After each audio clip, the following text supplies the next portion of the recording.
같이 인사하겠습니다. 안녕하세요. 어떻게 오늘도 평안하셨어요? 날씨도 이렇게 춥고 그런데도 불구하고 또 말씀 앞으로 오신 것 참으로 감사를 드립니다.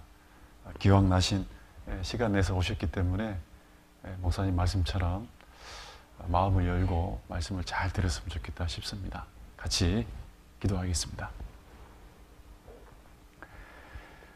우주 만물을 창조하시고 지금도 성경 말씀대로 역사를 주관하시는 살아계신 하나님, 우리 인간을 하나님의 형상대로 영혼을 주시고 인생 가운데 고아처럼 버려두지 아니하시고 하나님의 말씀을 통해서 그 하나님 만날 수 있도록 특별히 이번 한 주간 성경 강연의 말씀 앞으로 인도해 주신 것 감사를 드립니다.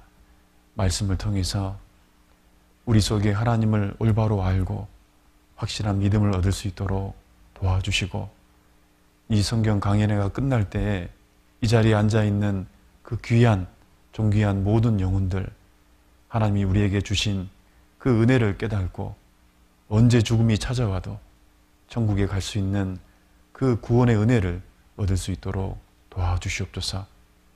오늘도 모든 시종의 말씀 듣는 자의 마음속에 성령께서 능히 역사해 주시기를 의지합니다.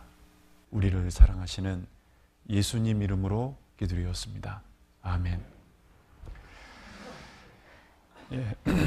신약성경 사도행전을 보겠습니다.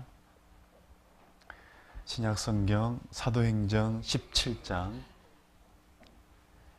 사도행전 17장 26절 말씀, 사도행전 17장 26절. 혹 그 성경 글씨가 작아서 안 보이신 분들은 화면을 봐도 되겠습니다. 사도행전 17장 26절 말씀 제가 천천히 읽어드리겠습니다. 인류의 모든 족속을 한 혈통으로 만드사 온 땅에 거하게 하시고 저희의 연대를 정하시며 거주의 경계를 하나셨으니. 성경 강연에는 월, 화, 수 계속해서 실은 연결되어 있는 말씀입니다. 그래서 오늘도 말씀을 듣기 전에 어제까지 들었던 말씀을 잠깐 생각해 보고 오늘 말씀을 들으면 이렇게 연결되는구나 또 말씀을 깨닫는데 도움이 될 겁니다. 이번 성경 강연에는 실은 두 가지를 전하고 있는 겁니다. 많은 사람들이 이렇게 말씀 듣다 보면 내가 왜 말씀을 듣고 있는가 잊어버릴 때 있거든요. 성경 말씀을 좀 전하는 목적은 하나님이 정말 살아계시는가, 그리고 이 성경이 정말 하나님의 말씀인가, 그것을 지금 증거하고 있습니다. 그럼 여러분은 어떻게 들어야 되냐면 정말 하나님이 살아계시는지, 이 성경이 하나님 말씀이라고 그러는데 그 증거가 무엇인지 내가 들어보고 그리고 눈으로 그 증거들을 확인하면서 내 마음속에 받아들이는 겁니다.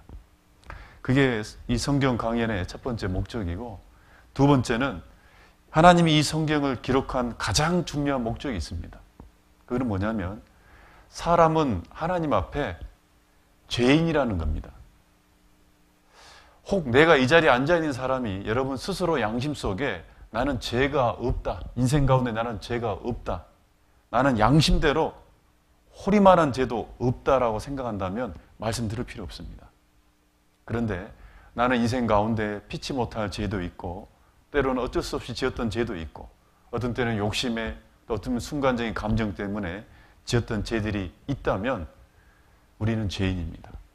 하나님이 우리에게 그 죄인된 모든 사람에게 천국에 갈 수 있는, 원래 죄인은 지옥 가는 사람입니다. 성경을 보면 천국에 갈 수 있는 그 하나님의 구원의 말씀을 깨닫게 해주려고 이 성경 말씀을 전하고 있습니다.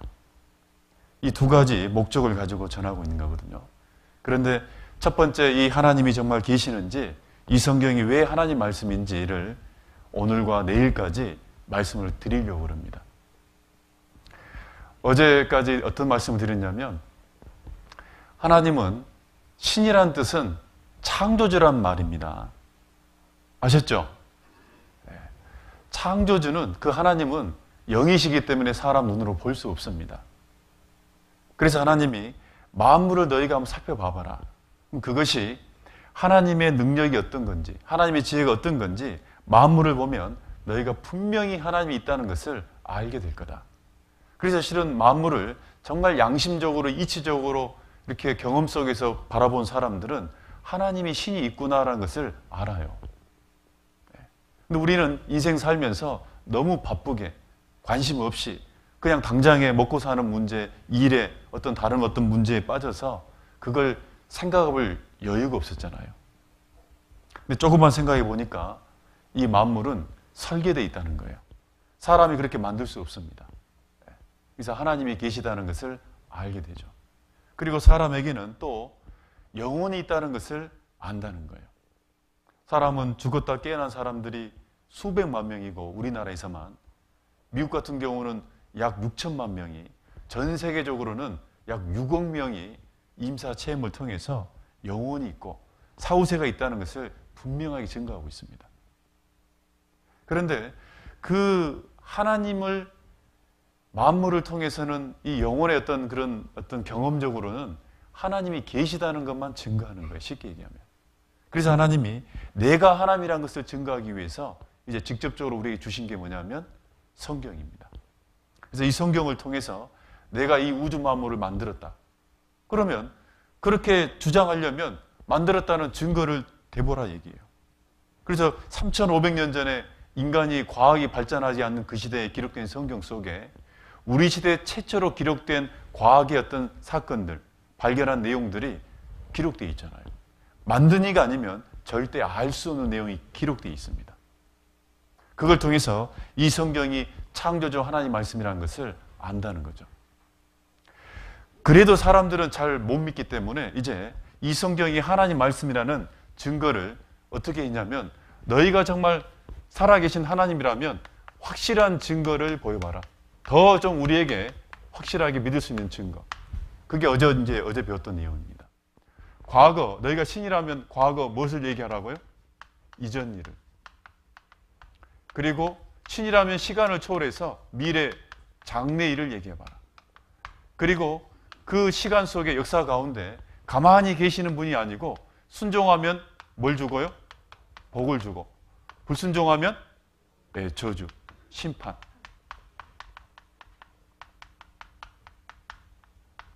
살아있는 분이라는 것을 실제 역사 가운데 가만히 있는 분이 아니고 살아있는 분이라는 것을 보여봐라. 그러면 너희의 신됨을 우리가 알리라. 그래서 이 성경은요, 이것이 지금 기록되어 있습니다. 사람이 도저히 알 수 없는 과거 이전 일이 기록되어 있습니다. 사람은 과거의 역사나 문헌에 기록되지 않으면 사람은 과거 일을 모릅니다. 다 추정이에요, 추정. 이럴 것이다, 이럴 것이다. 근데 성경은 사람이 도저히 알 수 없는 역사의 진짜 시작, 그리고 그 가운데 어떤 일이 있었는지. 이 성경이 왜 하나님 말씀이냐면 단순히 과거의 사건이 기록된다 해서 하나님 말씀이 되는 게 아니고 사람이 도저히 알 수 없는 것이 기록되어 있고 또 그 기록된 사건이 사람으로는 도저히 할 수 없는 것이 기록되어 있기 때문에 쉽게 하면 인간의 능력을 뛰어넘어 있는 내용들이 기록되어 있는 거예요. 그래서 하나님 말씀인 거예요. 어제 인류의 역사는 어디서 시작됐다고요? 에덴 동산에서 인류의 조상은 아담과 하와를 통해서 시작됐습니다. 에덴 동산은 정말 낙원이었어요. 정말 수고도 눈물도 땀도 필요 없는 정말 하나님이 완전한 동산이었습니다. 그것은 복이라는 거예요. 하나님의 사랑으로 에덴 동산을 준 겁니다. 그런데 우리 조상이 범죄했죠. 하나님 앞에 불순종함으로 그 에덴 동산이 어디에 내려갔다고요? 지하에 내려간 거예요. 그 모든 성경 말씀이 어제 증거를 통해서 에덴 동산은 지금의 이라크 나라를 중심으로 있었고 정말 지하에 내려감으로 두 개 강이 발견됐고 그 가운데서 식물과 동물이 내려갔기 때문에 지금도 그 에덴 동산, 이라크, 사우디, 이란, 쿠웨이트 그 페르시아만에 있는 나라에서 뭐가 나오고 있습니까? 석유가 나옵니다. 하나님은 복을 주셨지만 불순종했을 때는 저주를 내렸습니다. 그러다가 이제 또 사람들이 점점 번성해 나갔는데 세상에 죄가 관영의 때가 있었습니다. 그때가 바로 노아 시대입니다. 하나님이 세상에 죄가 가득 찼기 때문에 하나님이 정말 살아계신다면 심판해야 돼요? 가만히 있어야 돼요? 만약에 죄가 가득했는데도 불구하고 하나님이 가만히 계시다. 하나님이 죽으신 거예요. 실제 하나님은 살아계셔야 돼요. 말씀만 하고 가만히 있다면 그 말씀이 진짜인지 가짜인지 모르는 거예요.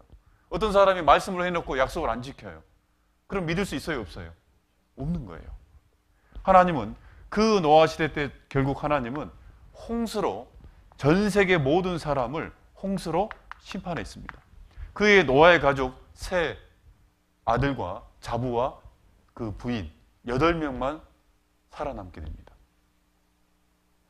그 노아의 세 아들이 성경에는 첫째 아들이 셈이고 두 번째 아들이 함이고 세 번째 아들이 야벳입니다. 그런데 어제 끝에 이런 의문을 제기했었죠. 그러면 인류의 모든 조상은 누구예요? 아담과 하와죠. 가깝게는 누구예요? 노아예요. 그래서 사람들은 이제 의문을 제시한 겁니다. 야, 이거 좀 이해가 안 된다. 조상이 같은데 왜 사람들은 흑인도 있고 황인도 있고 백인도 있는 이렇게 피부색이 다르냐? 그럼 조상이 다른 거 아니냐? 그리고 조상이 같으면 말을 외국어를 써요? 같은 말을 써요? 그런데 왜 또 언어가 나눠져 있냐? 수많은 이런 외국어가 있냐? 외국어. 이거 조상이 같은 게 아니지 않냐? 이게 궁금하다는 겁니다. 그래야지 내 의문이 풀린다는 거죠. 그럼 한 가지 여러분 물어보겠습니다. 여러분, 피부색이 다른 것은 복일까요? 저주일까요?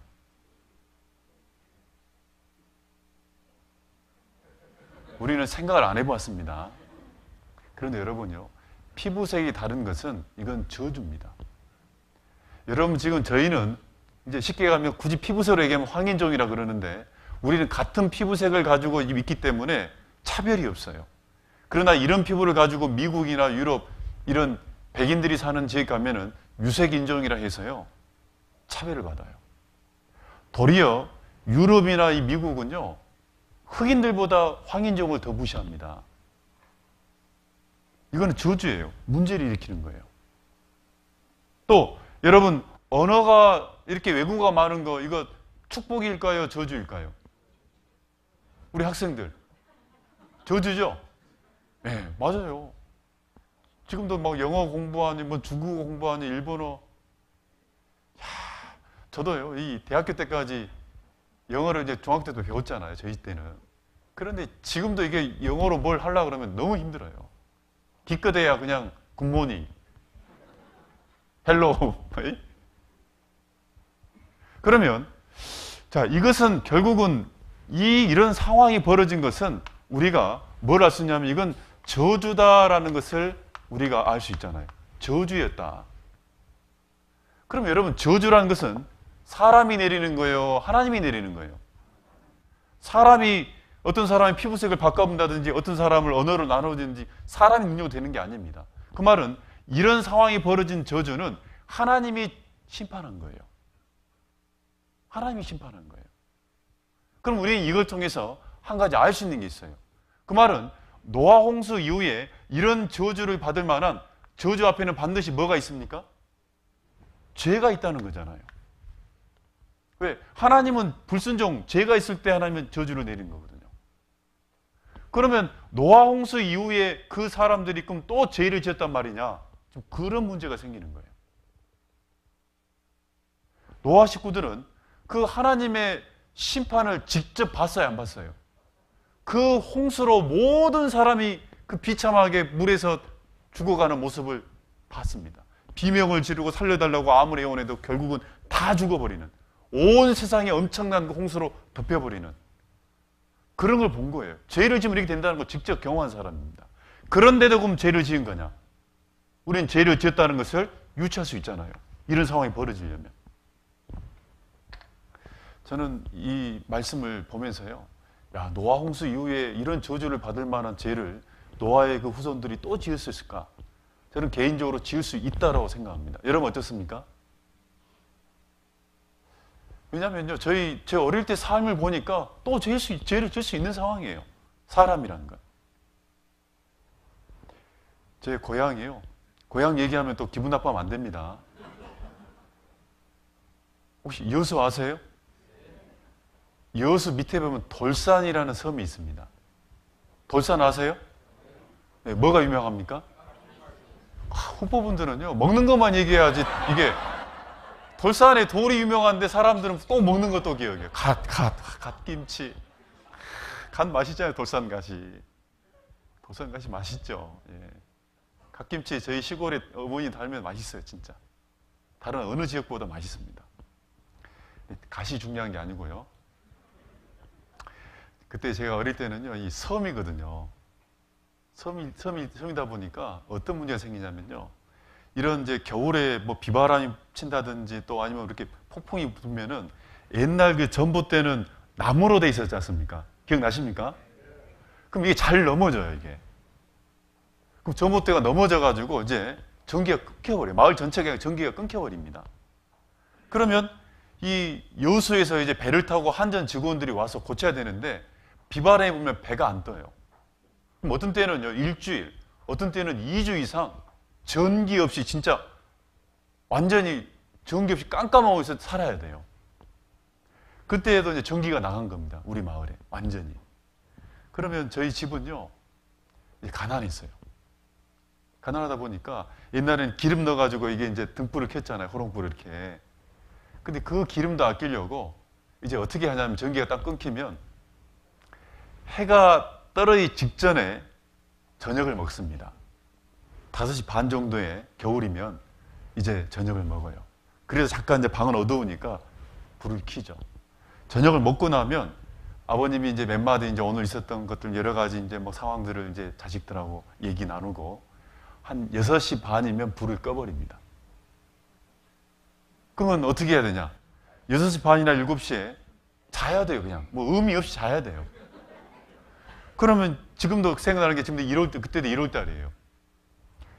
오남매가 이제 한 방에서 한 이불에 한 이불 덮고 잡니다. 깔고. 그러면 오남매가 이렇게 누워 자는데요. 이불을 하나로 5명이 덮으니까 끝에 있는 이 형제들이 이제 어깨가 나와요. 추우니까. 그러면 이쪽에서 끌면 이쪽은 또 나오고, 이쪽에서 끌면 이쪽이 또 나오고. 저는 막내다 보니까 가운데 누워 있었거든요. 그러니까 누가 잡아당겨도 아무 전 이상이 없습니다. 이런 게 좋은 거예요, 막내가. 그리고 베개가 부족해갖고 2인당 1개예요. 그러면 이제 저희 큰 누님하고 작은 누님이 네가 많이 머리를 댔다, 아니다, 네가 많이 댔다, 막 이렇게 싸우고 장난하고. 여러분 잠이 바로 오겠어요? 여러분 생각해 보세요. 하루에 몇 시간을 자야 되냐면요, 그 다음날 해가 늦게 뜨잖아요, 겨울엔 또. 그러면 보통 12시간이 많게는 14시간을 매일 자야 돼요. 그 저주예요, 복이에요? 아마 요즘 분들은 이제 너무 바쁘다 보니까 충분히 잠을 못 자서 그렇게 자고 싶은 마음도 있을 겁니다. 그런데요, 그거 2, 3일만 잡으면 허리 늘어나 버립니다. 그러니 이제 이 오남매가 막 떠들면서 잠을 안 자는 거예요. 그러니까 이제 안방에 있는 이제 부모님이 싫죠. 빨리 자라! 이제 큰 소리 칩니다. 그러면 조용하죠. 왜냐하면 저희 어머니 성격 아니까. 그런데도 또 떠들어요. 막 이 어두운 데서 또 떠듭니다. 그러다가 저희 어머니 화가 나잖아요. 그럼 문을 열고 팍 들어와요. 그 깜깜한데. 뭘 들고 오냐면요, 옛날 그 왕겨 베개 있죠. 겨가 막 넣어가지고 묵직한 베개. 그거 썼기 때문에 그걸 들고 들어옵니다. 그럼 우리는 한두 번 당한 게 아니기 때문에 문이 딱 열리는 순간 어머니다! 그럼 어떻게 하냐? 머리를 감싸야 돼요. 저희 어머니 온 방바닥을요, 베개로 다 뜯어버립니다. 보이지 않는 데서 다. 그럼 다 맞게 돼 있어요, 무조건. 그거 맞으면요, 띵해요. 그리고 존말할 때 잘했지? 그리고 이제 가십니다. 그럼 이제 자야 안 자요? 예? 이렇게 두드려 맞았는데, 그런데 참, 이게 참 인간이라는 게요, 또 떠들어. 결국은 어떤 일이 벌어지냐면, 우리 집안에 다크호스가 있습니다. 아버님이에요. 저희 어머님도 아버님 앞에서는요, 이게 같이 겸상을 못하고 어려워하신 분이에요. 아버님이 중간에 새벽에 이제 집합이에요, 집합. 저희 아버님 집합입니다. 여러분, 후포도 해변가니까요. 그 한겨울에 내복 차림으로 밖으로 집합을 했어요, 마당 앞으로. 저희 대문을 열면 바로 앞이 바다예요. 10m도 아니에요, 바로 바다예요. 그 새벽에 내복 바람으로 서요. 이 담벼락 의잖아요. 어머님부터 순서대로 세웁니다, 저희 아버님. 어머님, 큰 누님, 작은 누님, 형, 막내, 저. 그리고 집 뒤에 보면 옛날 샘이 있잖아요. 거기서 얼음물을 떠와요. 한 백에서 떠와가지고 딱 놓고 저희 어머님한테 먼저 이제 한 소리 합니다. 왜 자식들을 이런 식으로 교육하냐고. 왜 이렇게 말을 잘 안 듣냐고. 당신이 뭔가 문제 있는 게 아니냐. 그리고 그 얼음물을 한 바퀴 떠가지고요, 어머니 얼굴에 뿌려버려요. 그냥 그 자체도 추워 죽겠는데 그 비방, 이게 물을. 그래서 저희 어머니 한 소리 못 합니다. 그 다음에 순서대로 큰 누님. 이렇게 해서 설교를 한 30번 합니다. 물을 맞아가지고 7명이요. 이렇게. 그리고 딱 끝납니다. 이제 들어갑니다. 조용한 분위기에서 들어가요. 자, 잔다, 안 잔다? 여러분, 자요, 안 자요, 이제? 그때가 제가 초등학교 2학년 때인데요. 어린 나이에도 어떤 마음이 드냐면, 너무 춥고, 너무 힘들어가지고, 반드시 난 들어가면, 내가 머리를 때려가지고 기절해더라도 난 잔다, 이런 마음이 들어요. 그리고 이제 쎄 하고 다 누워요. 조용합니다. 그런데요, 자요, 또 떠들어요. 그 물벼락을 맞았는데 옆에 둘째 누님이 큰님한테 조용히 한 소리예요. 5분 뒤에. 너는 엄마 아빠가 물 뿌릴 때 다 맞았지? 난 옆으로 맞았다? 그러니까 또 아니야, 나는 오늘은 어깨만 맞았어. 이쪽에 형님 있다가 나는 머리 위로 지나갔어. 덜 맞았어. 우리 집안만 그럴까요? 사람이라는 게 그렇게 엄청난 하나님의 심판을 경험하더라도 사람은 또 금방 잊고 죄에 빠져요. 실은 그런 죄를 지을 수 있는 존재들이 바로 우리들입니다. 노아 홍수도 똑같아요. 언어학자들이요, 실제 우리 시대 언어학자들이 언어를 연구해 봤어요. 언어가 지금 우리가 소리로 내고 쓰고 있는 언어가 약 6,000가지라 그래요. 그리고 문자로 되어 있는 언어는요, 약 200개 구조에서 언어가 출발했대요. 더 연구를 했더니 70개, 더 연구했더니 50개, 더 연구했더니 3개. 인도, 유럽, 알타이어죠. 더 언어를 연구해봤더니 원래 인류가 쓰고 있는 그 모든 언어는 하나에서 나왔다는 것을 밝혔습니다. 언어는 몇 개였다고요? 하나였다는 거예요. 그런데 그 언어학자들이 원래 언어는 하나였는데 그러면 왜 이 언어가 언제, 뭐 때문에 나눠졌냐? 그거는 도저히 모르는 거예요. 여러분, 과거 이전에는 누구한테 물어봐야 돼요? 성경에는 그게 나올까요, 안 나올까요? 왜냐하면 이 저주는 하나님만이 할 수 있는 거잖아요. 성경에만 그 내용이 나와요. 한번 찾아보겠습니다. 창세기 11장. 창세기 11장.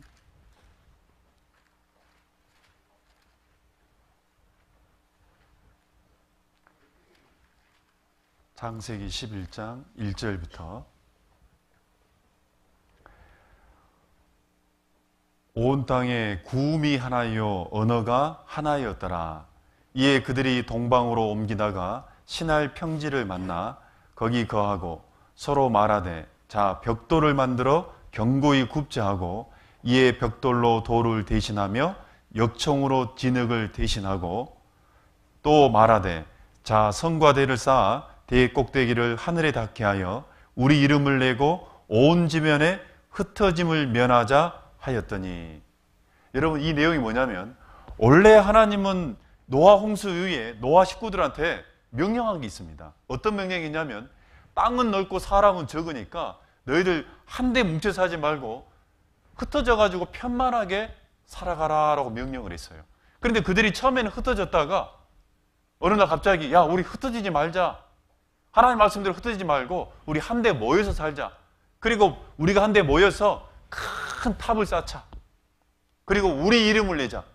원래 사람은 하나님의 영광을 위해서 지어진 존재인데 그들이 하나님의 명령을 불순종하고 이제 탑을 쌓자는 겁니다. 하나님 앞에 순종이에요? 불순종이에요? 불순종이에요. 그래서 이제 사람들이 탑을 쌓으니까 하나님이 그 사람들한테 저주를 해야 돼요? 가만히 있어야 돼요? 하나님이 살아계시면 저주를 내려야 됩니다. 근데 그들이 어디에서 그 탑을 쌓냐면 시나이 평지에서. 그리고 그 탑은 성경 말씀대로 돌을 가지고 쌓았어요? 벽돌로 쌓았어요? 벽돌입니다. 그리고 옛날에는 돌과 돌 사이에 접착제 역할이 뭐였냐면 진흙이었거든요. 진흙을 이렇게 탁 중간에 끼워 넣었거든요. 그런데 그 진흙 대신 뭘로? 여러분 이 역청이 뭐냐면 우리 도로 아스팔트 깔 때 까만 기름이 있죠? 그걸 역청이라고 그래요.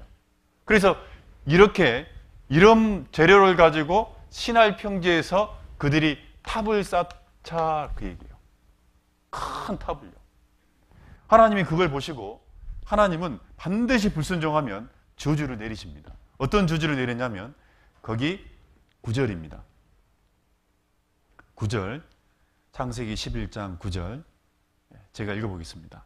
그러므로 그 이름을 바벨이라 하니 이는 여호와께서 거기서 온 땅의 언어를 혼잡케 하셨습니다. 여호와께서 거기서 그들을 온 지면에 흩으셨더라. 어떤 저주냐? 언어를 혼잡하게 했다. 그들이 원래 한 언어를 쓰고 있었는데 그때 이 언어를 나뉘어 버린 거예요. 언어를. 그러면 말을 못 알아먹으면 일이 돼야 안 돼요? 안 되는 거예요. 쉽게 하면 방금 전까지는 한국말을 썼는데 예를 들어서 그래서 위에 있는 사람이 밑에 있는 사람한테 김씨 저기 저 벽돌 좀 던져주시오. 나한테 주시오. 말이 통하면 던져준단 말이에요. 근데 갑자기 하나님의 언어를 딱 나눠보니까요. 이 사람이 갑자기 한국말이 아니라 영어가 나오는 거예요. 예를 들어서 뭐 미스터 김미드 락 하는 거예요. 그럼 이 사람이 알아먹어요? 못 알아먹어요? 락? 뭐 락? 다 뭐라고 생긴 거 6천 말이 나왔으니까 얼마나 복잡하겠어요. 결국은 비슷한 언어를 쓰는 사람끼리 흩어질 수밖에 없어요. 그 사건이 있었다고 그 얘기예요. 그래서 그 언어가 나뉘었다 그래서 그 탑의 이름을 혼잡이란 뜻에 나뉘었다는 뜻에 바벨탑이라고 그래요. 무슨 탑이라고요? 성경은 이 바벨탑 사건 때문에 결국 인류가 흩어지면서 다양한 피부 색깔을 가진 사람들이 생겼고 그리고 언어가 나뉘어졌다라고 얘기합니다. 문제는 그러면 이 바벨탑을 쌓은 사건이 성경에 기록되어 있는데 이게 사실일까요? 사실이라면 역사적인 증거가 있어야 돼요? 없어야 돼요? 있어야 돼요. 여러분 한 가지 물어봅시다. 이게 만약에 증거가 확실히 있으면 이 성경 사실이에요? 사실이 아니에요? 사실이에요. 하나님이 계시다는 증거가 되는 거예요. 그런데 문제는 뭐냐면 성경을 연구하는 고고학자들이 이 바벨탑을 우리 시대까지 미스테리 있어요. 미스테리. 도대체 어디 있는지를 몰라요. 왜 그러냐면 바벨탑에 있는 곳이 무슨 평지예요? 이 세상에 평지가 얼마나 많습니까? 후보만 해도 평지가 얼마나 많습니까? 온천이 다 평지잖아요. 그런데 이 전 세계 시나리라는 평지가 어딘지를 어떻게 합니까 이게? 그러다가 과거에 한 고고학자가 힌트를 얻은 거예요. 힌트. 그 탑 이름이 뭐예요? 탑 이름이 바벨이구나. 근데 이 바벨이라는 것은 과거 한 나라의 이름이거든요. 바벨론이라는 나라 이름이거든요. 여러분 과거에 이 바벨론이라는 나라가 있었습니다. 근데 이 바벨론이라는 나라가 1935년에 이라크란 나라로 개명을 합니다. 쉽게 하면 국호를 바꿔요. 그래서 이제 혹시 이라크란 나라의 고대 지명으로 시나이 평지가 있는가 이제 그 나라에 가서 한번 알아봤어요. 알아봤더니 바로 나와요. 지금 이라크란 나라의 바그다드가 수도인데 그 수도에서 페르시아로 내려가는 그 평야가 시나이 평지예요. 야, 그러면 거기에 혹시 탑을 쌓다가 무너져 있는 흔적이 있는지 찾아보자는 거예요. 왜? 거기서 탑을 쌓았으니까. 나올까요? 안 나올까요? 나옵니다. 왜 그러냐? 따라합시다. 성경은 사실이다. 잠깐 보겠습니다. 바벨탑은 어디에? 중요한 문제였죠.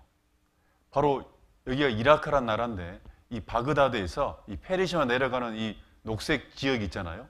이곳을 시날 평지라 그래요.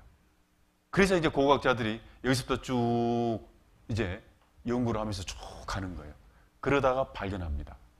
1993년 뉴턴 과학지에 이 콜데반, 독일의 콜데바이라는 고고학자가 1913년에 탑의 기저부에서 에사구이드 점토판을 발견했다.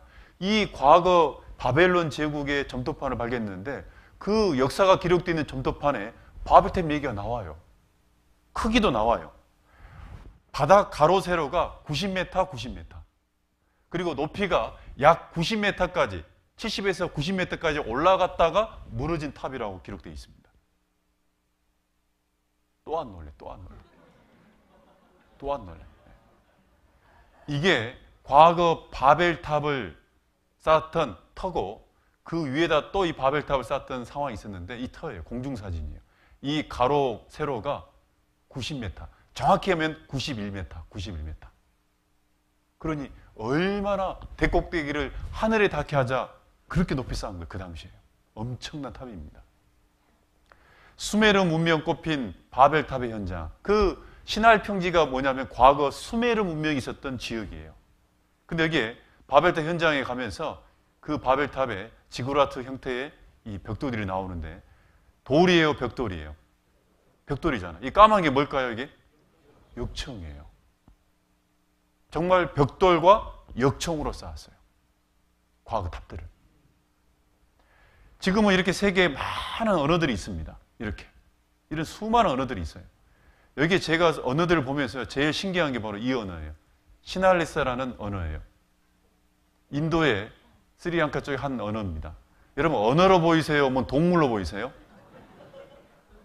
내가 볼 때는 뭔 똥이고, 이거. 이거 뭔 돼지인지 쥐새끼인지. 근데 이게 언어예요. 이렇게 많은 언어들이 있어요. 그래도 우리 정이 든 언어가 있죠? 눈에 띄잖아요. 우리나라 한글. 대단하죠. 세계 어족의 분포. 이렇게 많은 어족이 있지만 결국은 하나로 뿌리가 있다는 것을 알게 됐어요. 인류의 언어는 뿌리는 몇 개다? 성경 말씀대로 언어가 원래 하나였어요. 그래서 언어학자들이 그 처음 언어를 노스타르틱 언어라 그래요. 인류 언어의 뿌리는 하나였다. 그게 다 증거가 있습니다. 성경 말씀이 사실이에요. 그리고 노아의 세 아들 셈과 함과 야벳, 이 세 무리로 결국은 흩어집니다. 그 안에도 언어가 다르겠지만 흩어집니다. 이 셈은 동양인, 황인의 조상이 되고 함은 이 아프리카 쪽으로 내려가거든요. 흑인의 조상이 되고 야벳이라는 이 아들은 북쪽 유럽으로 넘어가서 백인의 조상이 돼요. 그래서 창세기 10장에 보면 이들은 노아 자손의 족속들이요 그 세계와 나라 되려라. 이 세 사람들을 통해서 전 세계와 나라가 생겼다 그 얘기예요. 홍수 후에 이들에게서 땅의 열국, 전 세계 백성이 나뉘었더라. 그래서 여러분요, 역사책에도 오리엔트 세계의 활약한 중요한 민족은 셈족, 함족, 야벳족. 역사책에도 성경에 말하는 셈족, 함족, 야벳족. 노아의 세 아들 이름이 그대로 나옵니다. 이 세 사람을 통해서 중동에서부터 민족들이 흩어졌다. 사실이에요.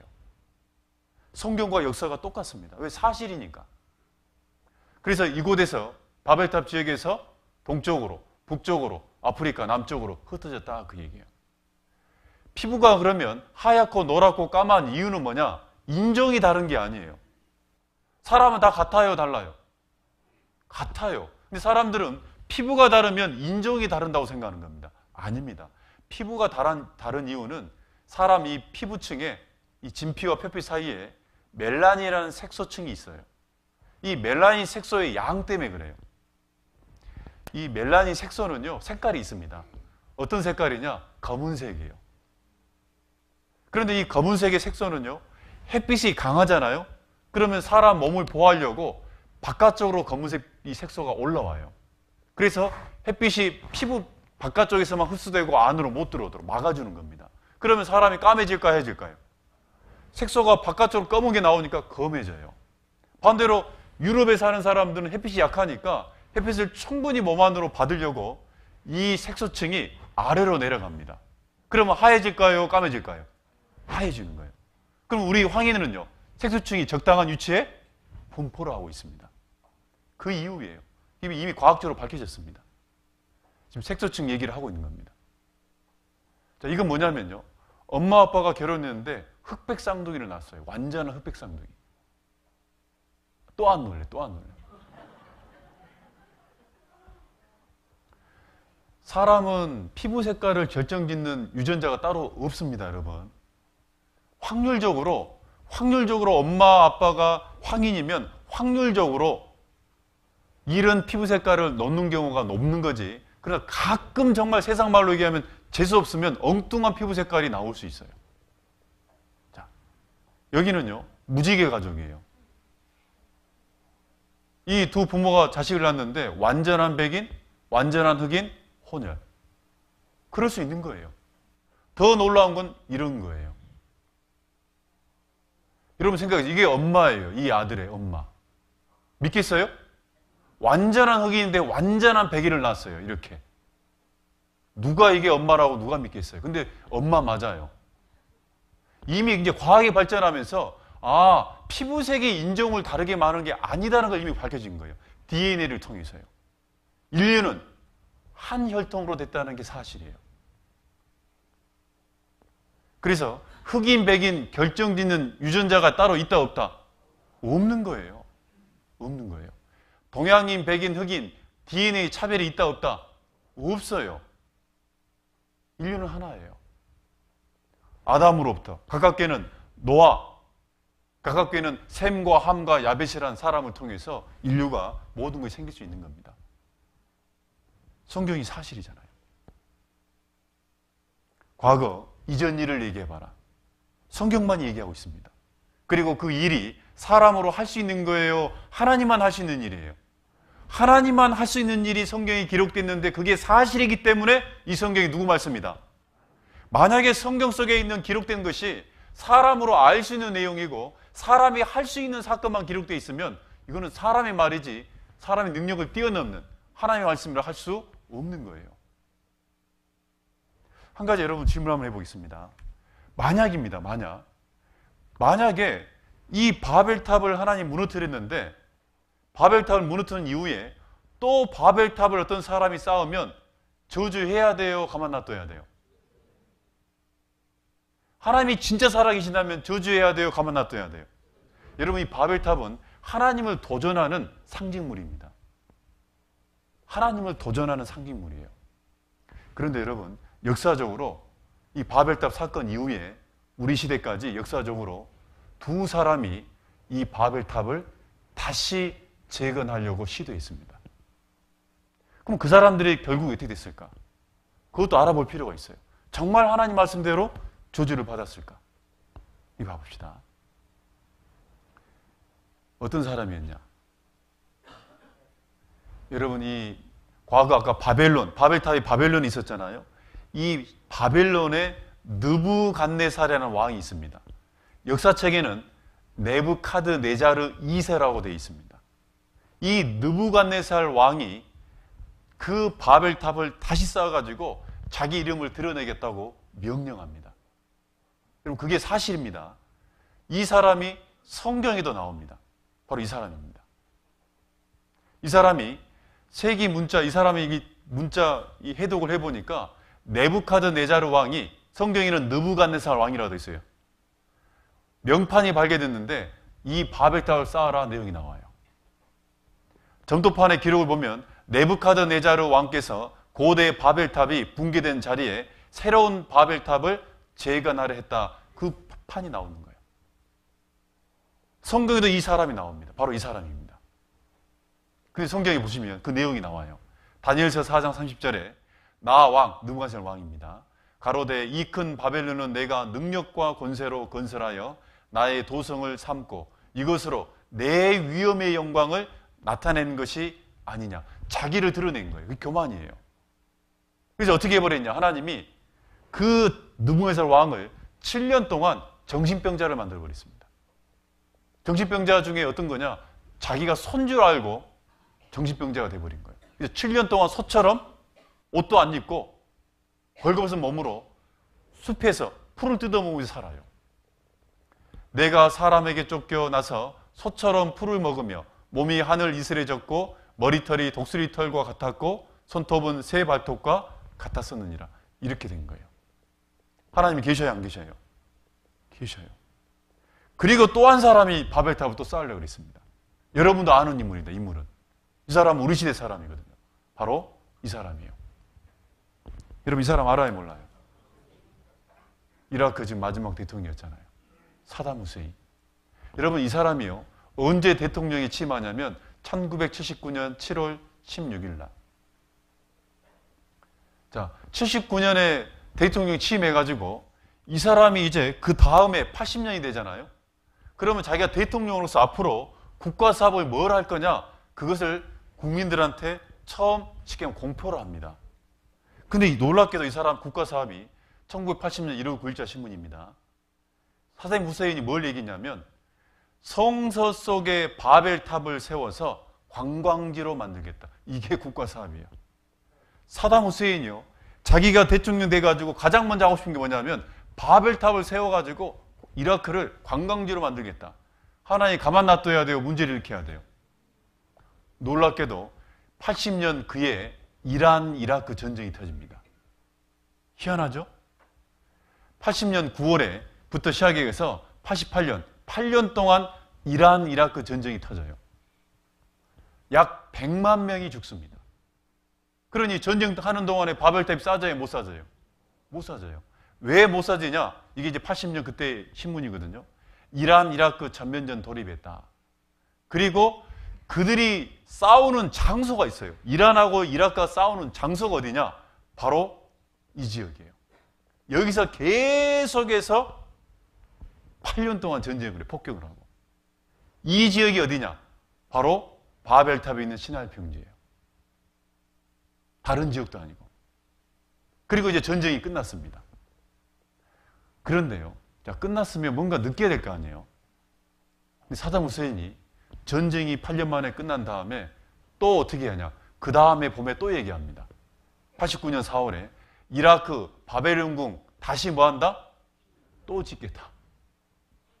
그럼 하나님 가만 놔둬야 돼요? 또 전쟁을 일으켜야 돼요? 그래서 그 다음에 전쟁 또 일어났잖아요. 그게 바로 페르시아 전쟁입니다. 걸프전입니다.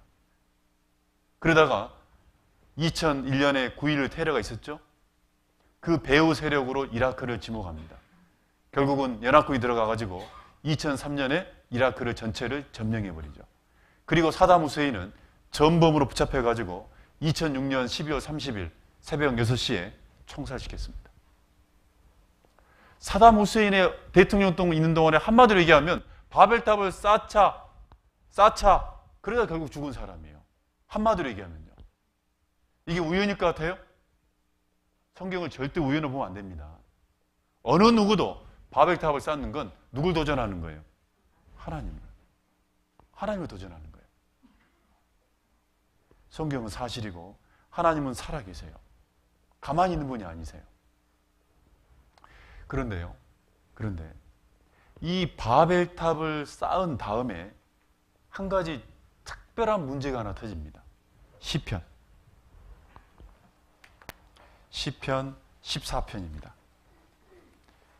시편 14편 2절 3절. 시편 14편 2절 3절.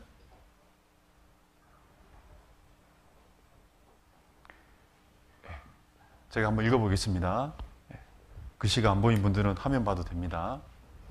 여호와께서 하늘에서 인생을 굽어 살피사 지각이 있어 하나님을 찾는 자가 있는가 보려 하신즉 다 치우쳤으며 함께 더러운 자가 되고 선을 행하는 자가 없으니 하나도 없도다.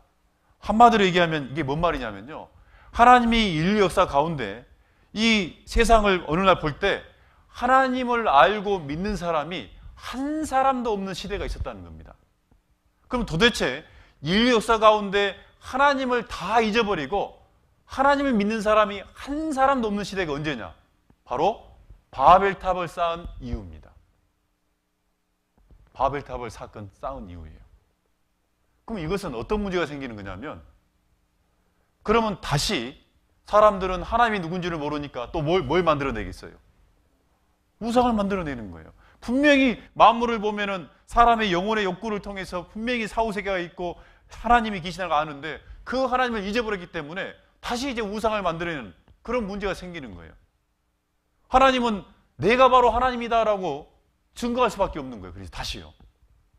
그래서 하나님이 이제 이 바벨탑을 쌓은 이후에 모든 사람이 하나님 다 잊어버리기 때문에 하나님이 내가 바로 하나님이라는 것을 증거하는 증인이 필요한 거예요. 여러분도 이 자리에 스스로 교회에 나온 분들은 없습니다. 거의.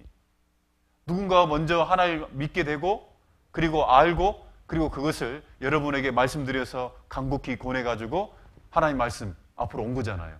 그런 것처럼 하나님을 다 모르고 있으니까 하나님을 알게 하는 한 민족을 선택해서 그 민족을 통해서 전 세계 모든 사람에게 다시 하나님을 전하는, 증거하는 민족이 필요했던 겁니다. 그 민족이 우리가 그렇게 잘 알고 있는 누구예요? 그 이스라엘 민족이라고 그래요. 그래서 하나님이 이스라엘 민족을 선택합니다. 다시 하나님을 증거하기 위해서. 이사야서 43장입니다. 이사야서 43장.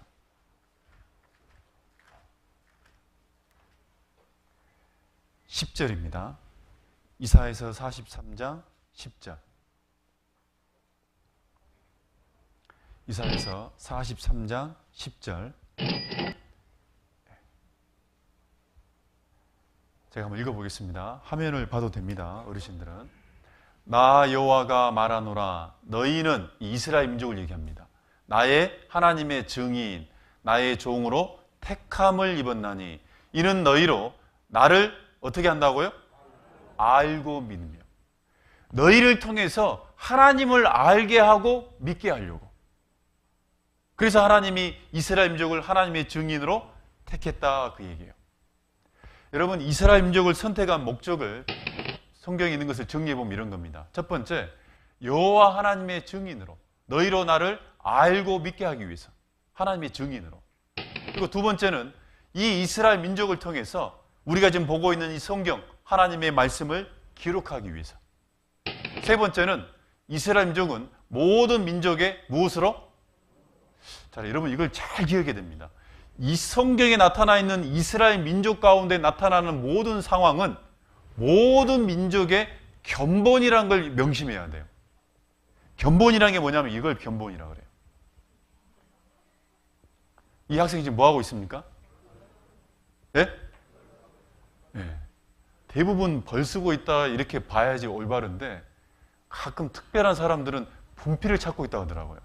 그래서 야, 이걸 또 그렇게 볼 수도 있는 거구나. 사람 하기엔 특이해요. 분필 쓰고 계시잖아요, 지금. 벌 쓰고 있는 거잖아요. 아마 수업 시간에 장난을 쳤든지 딴짓거리를 했기 때문에 선생님이 지금 세워놓은 겁니다. 이 학생이는 벌을 통해서 앞으로 내가 이렇게 잘못하지 말아야 되겠다라고 교훈을 주는 거고, 앉아있는 애들한테는 이걸 보여줌으로 뭘 주는 거예요? 예, 경각심. 너희들도 떠들면 어떻게 된다? 여기가 올라간다, 그 얘기예요. 여러분, 그래서 이스라엘 민족에게 나타나는 이 상황은 나에게도 관계가 있다는 것을 명심해야 돼요. 누구에게 관계가 있다? 나예요. 여러분요, 아마 이 자리에도 말씀을 한 번, 두 번, 또 몇 번, 또 몇 년 거쳐서 가끔씩 들었는데도 불구하고 올바른 믿음을 갖지 못하고 구원을 받지 못하는 분들이 계십니다. 솔직히 얘기하면 불쌍한 분들입니다. 왜냐하면 만약에 그분이 끝까지 하나님을 제대로 믿지 못하고 구원 얻지 못하면 반드시 지옥에 떨어지는데 가장 큰 고통이 있는 뜨거운 곳으로 떨어지게 돼 있어요. 성경에는. 왜? 믿을 만한 기회를 충분히 줬는데도 끝까지 자기가 거부한 거거든요. 왜 그들이 그러면 말씀을 듣고도 마음이 제대로 깨닫지 못하냐? 자기 문제로 연결을 못 시켜요. 이스라엘 민족의 역사도 누구 문제로 생각하는 거예요? 이스라엘 민족이 저렇게 되는가 보다 이러고 있는 거예요. 하나님은 그렇게 세운 게 아니다, 그 얘기예요. 만약에 이스라엘 민족의 역사가 여러분과 관계없으면 굳이 제가 이스라엘 민족 역사를 알려줄 필요가 없습니다. 그런데 우리에게 관계가 있어요. 내 문제예요. 누구 문제라고요? 내 문제예요. 어떤 분은 또 오해해가지고 야, 성경 대충 한번 읽어봤더니 성경에 있는 여호와 하나님은 이스라엘 민족의 하나님이지 무슨 우리나라 대한민국 사람 다른 나라 사람의 하나님이 아니더만 왜 이스라엘 민족이 섬기는 하나님을 우리한테 전하요? 이렇게 또 의문을 갖는 분이 있어요. 아닙니다. 이스라엘 민족은 천지를 창조하신 하나님의 증거하는 민족으로 세운 거지 하나님은 이스라엘 민족의 하나님이 아니에요. 모든 사람이 하나님이에요. 창조주니까요. 그래서 로마서에 2000년 전에도 그런 문제가 있었거든요. 로마서 3장 29절에 하나님은 홀로 유대인의 하나님 뿐이시뇨 또 이방인, 유대인을 제외한 나머지 민족 이방인의 하나님은 아니시뇨. 빨간색 같이 읽겠습니다. 진실로 이방인의 하나님도 되십니다. 그런 거예요. 모로 지나가는 자여 우리들이 될 수 있습니다.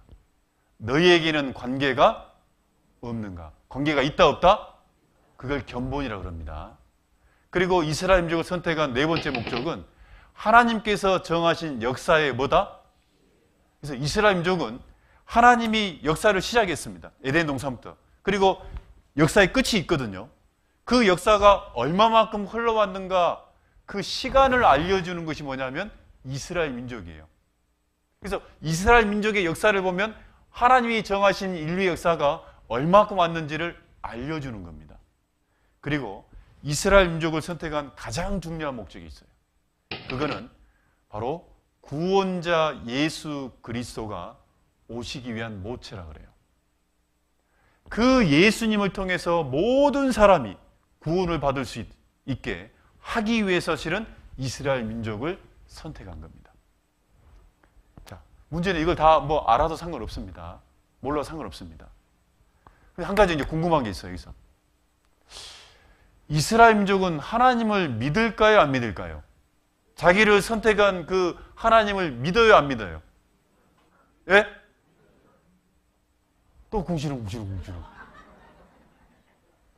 여러분, 내가 누군가에게 하나님이 계시다고 전하려면 자기가 먼저 믿음이 있어야 돼요, 없어야 돼요?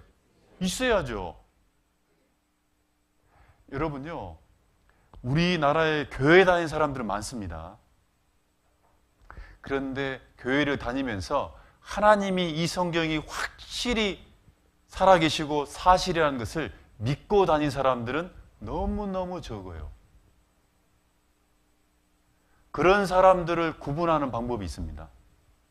여러 방법이 있는데 그중에 한 가지 뭐냐면 교회를 다니면서 자기 가족에게, 자기 정말 친한 친구들에게, 다른 이웃들에게 전하지 않는 사람들이에요.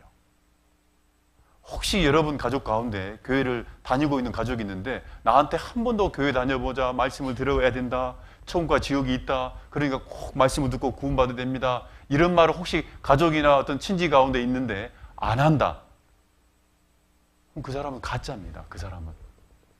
왜? 진짜 천국과 지옥이 분명히 있고 하나님이 분명히 사실이고 성경이 정말 하나님 말씀이라는 것을 확실히 믿고 있다면 어떻게 사랑하는 가족들한테, 친지에게 안전합니까? 그게 안 믿어져 있으니까 안전하는 거예요. 가짜예요, 실은요. 그러니까 교회 다니는 거예요. 절 다니는 것처럼. 종교생활입니다. 혹 여러분에게 오늘 이 자리에 인도한 분들이 그렇게 간곡히 얘기했다면 그만큼 사실로 인정하기 때문에 그래요. 이스라엘 민족은 하나님을 믿어야만이 증인이 될 수 있어요. 그럼 여기서 궁금한 게 그거다, 그 얘기예요. 뭐냐? 그럼 이스라엘 사람들은 어떻게 믿음을 가졌을까요? 선택해 줬으니까 믿음이 생겼을까요? 아니에요. 우리 첫날 배웠죠? 여러분, 믿음이란 것은 반드시 뭐가 있어야 돼요? 믿음이란 건요, 믿을 만한 증거를 보고 믿어지는 거예요. 그러면 이스라엘 민족이 하나님의 선민이 되려면 그들은 어떤 증거를 통해서 이스라엘 민족이 하나님을 확실히 알고 믿게 됐을까? 그 증거가 있어야 되겠죠. 성경에 그 증거가 되는 사건이 나옵니다. 이스라엘 민족 차원적으로 이 믿음을 갖게 하는 큰 사건이 하나 나와요. 궁금해, 안 궁금해요? 왜냐하면 이 사건은 이스라엘 민족이 민족적으로 하나님을 확실히, 우리를 선택한 하나님이 진짜 하나님이구나라고 믿게 했던 사건이거든요. 출애굽기 14장 보겠습니다. 출애굽기 14장 31절. 출애굽기 14장 31절. 네. 앞에 성경 화면도 봐도 괜찮습니다. 출애굽기 14장 31절. 제가 한번 읽어보겠습니다. 이스라엘이 여호와께서, 하나님 이름입니다. 여호와께서 애굽 사람, 이 애굽이라는 것은 이집트입니다. 여호와께서 이집트 사람들에게 베푸신 큰 일을 보았으므로 백성이 여호와를 경외하며 여호와와 그 종 모세를 뭐 했다? 자, 이스라엘 민족이 믿었더라. 뭘 통해서? 그들이, 하나님이 그들 앞에 큰 일을 보여준 것을 보고, 도대체 그럼 어떤 큰 일을 봤길래 그들이 민족적으로 하나님을 믿게 됐을까? 그게 이런 겁니다. 제가 설명해보면 이런 겁니다. 봐보세요. 바로 이런 사건이 있습니다. 제가 좀 그림을 잘 못 그리는데요.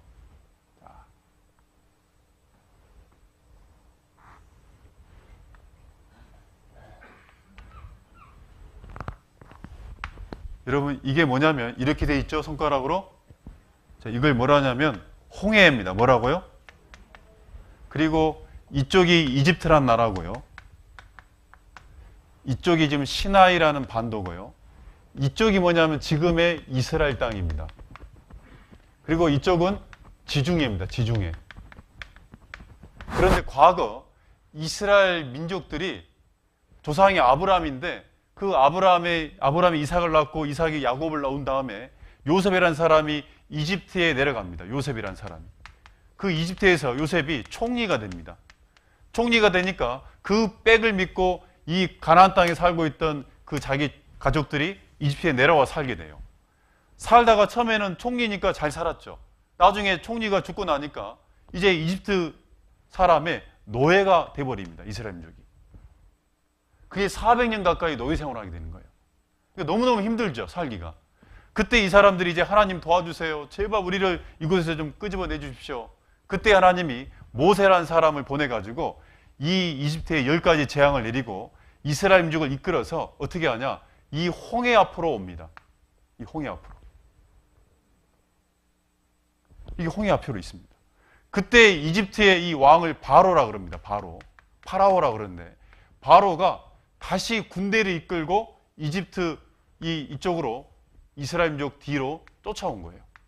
자, 뒤에는 군대가 있고 앞에는 뭐가 있어요? 홍해가 가로막고 있어요. 그래서 하나님이 이 홍해 바다를 이렇게 갈라버려요. 이렇게요. 그래서 이스라엘 민족이 건너갑니다.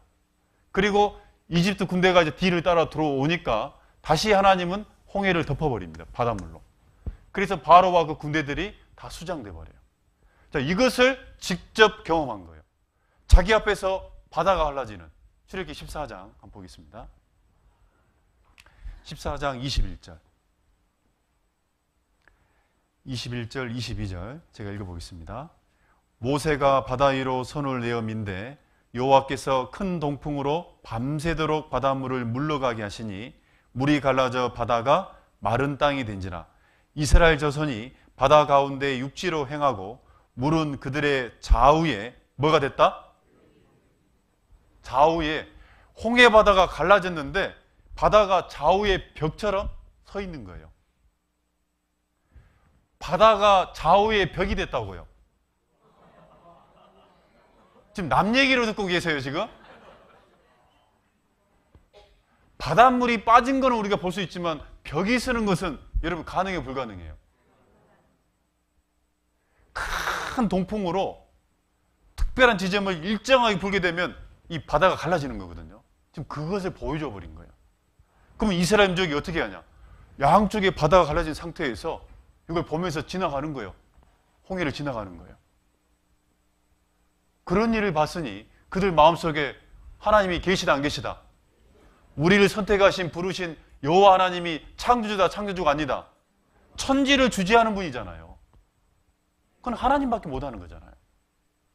그리고 거기 14장 28절 제가 읽어보겠습니다. 결론입니다. 14장 28절 물이 다시 흘러 병거들과 기병들을 덮되 그들의 뒤를 쫓아 바다에 들어간 바로의 군대를 다 덮고 하나도 남기지 아니하더라. 이런 사건이 있었다 그 얘기예요. 그러면 방금 이 사건이 여러분 사실일까요? 사실이 아닐까요? 네? 여러분 이 사건이 만약에 성경에 이 사건이 홍해 사건이 사실이라면 하나님 계셔야 안 계셔요? 계셔요. 그러면 사실이라는 뭐가 있어야 돼요? 그러면 홍해 가보면 갈라져 있어요? 덮어져 있어요? 저도 가봤습니다. 바닷물이 덮어져 있어가지고 증거가 보여요? 안 보여요? 안 보여요. 그래서 이 홍해 사건이 20세기까지 이 성경 사건 고고 학자의 미스테리예요. 증거를 찾아내기가 힘들어요. 갈라져 있으면 왜 좋겠어요? 갈라져 있으면요. 그런데 여러분 이걸 알아야 돼요. 반드시 과거에 어떤 사건이 일어나면 흔적을 남겨요, 안 남겨요? 흔적이라는 게 반드시 있어요. 흔적이라는 게. 하나님이 그 흔적을 남겨놓은 거예요. 증거를 남겨놓은 거예요. 그 증거를 통해서 여러분 믿을 수 있습니다. 어떤 증거를 남겨냈냐? 이 이스라엘민족을 쫓아갔던 이집트란 나라의 특별한 풍습이에요. 이 사람들은 어떤 풍습이 있냐면 영혼이라는 게 있다. 사람은 죽고 끝나는 존재가 아니다라는 것을 그 사람들은 믿고 있는 사람들입니다. 그래서 사람이 죽으면 그 왕들은 특별히 몸이 썩지 않도록 미라로 만들어요. 뭘 만든다고요? 여기 미라 있어요, 없어요? 어떤 분도 김미라, 박미라 또 이렇게 있더라고요. 그 미라 말고 미이라입니다. 네. 예전 교회에 박미라라는 어떤 자매님이 계셨는데 지금 구원받아서 자매가 됐죠. 미라가 있다니까 자기가 놀래가지고 자기가 미라라고 손들더라고요. 살아있는 미라는 없습니다. 네. 그래서 이 미라로 만들어가지고 역대 왕들을 보관해요. 그래서 이제 이걸 가지고 야 그러면 정말 바로 왕이 과거에 이 홍해로 들어가서 빠져 죽은 것이 분명히 사건이 사실이라면 바다에 빠져 죽은 왕이 있을까 없을까? 그 왕의 시체 미라가 있을 거다 그 얘기예요. 그러면 역대 왕에 있는 미라를 연구해 보면 바로 나온다 그 얘기예요. 그래서 여기 보면 이런 거예요. 여기 봅시다. 이 모세의 홍해 사건. 자, 이게 사실인지 아닌지 증거를 한번 따져보자는 겁니다. 첫 번째, 바다에 빠져 죽은 왕이 있는가 알아보자는 거예요. 만약에 왕의 이 시체를 조사해 봤더니 바다에 빠져 죽은 왕이 없다. 그럼 성경은 거짓말입니다. 내일부터 우리는 여기 올 필요 없어요. 저는 사기꾼이고. 그렇게 되는 거예요. 만약에 있다면 그 증거도 분명히 있어야 되겠죠? 그리고 두 번째, 그리고 출애굽 당시 이집트를 다스린 왕인가? 나오더라도 시점이 같아야 돼요. 시점이. 그러겠죠? 세 번째, 그 바다를 그 많은 군대들, 병거들, 마차들을 이끌고 들어갔기 때문에 홍해 당시 유물의 흔적이 남아야 돼, 안 남아야 돼요? 분명히 사건이면 남아야 돼요. 기병들만 600승이라 돼 있으니까, 병거들이 600승이라 돼 있으니까 엄청난 많은 군대가 들어간 거예요. 그리고 특별한 부분을 의문이 하나 있습니다. 바로 이거예요. 네 번째. 이 네 번째가 뭐냐면요. 홍해의 지형 상태에 대한 의문을 풀어달라. 이게 뭐냐면 꼭 어제도 얘기한 것처럼 이 사람들 가운데는요. 무조건 성경을 비판하려고 하는 사람들이 있습니다. 어떻게든 트집을 잡아가지고 틀렸다라는 것을 주장하는 사람도 있어요. 그 사람들이 뭔 의문을 지시겠냐면 홍해 지형에 대해서 이걸 풀어봐라는 거예요. 자, 잠깐 제가 그려보겠습니다. 자, 보세요.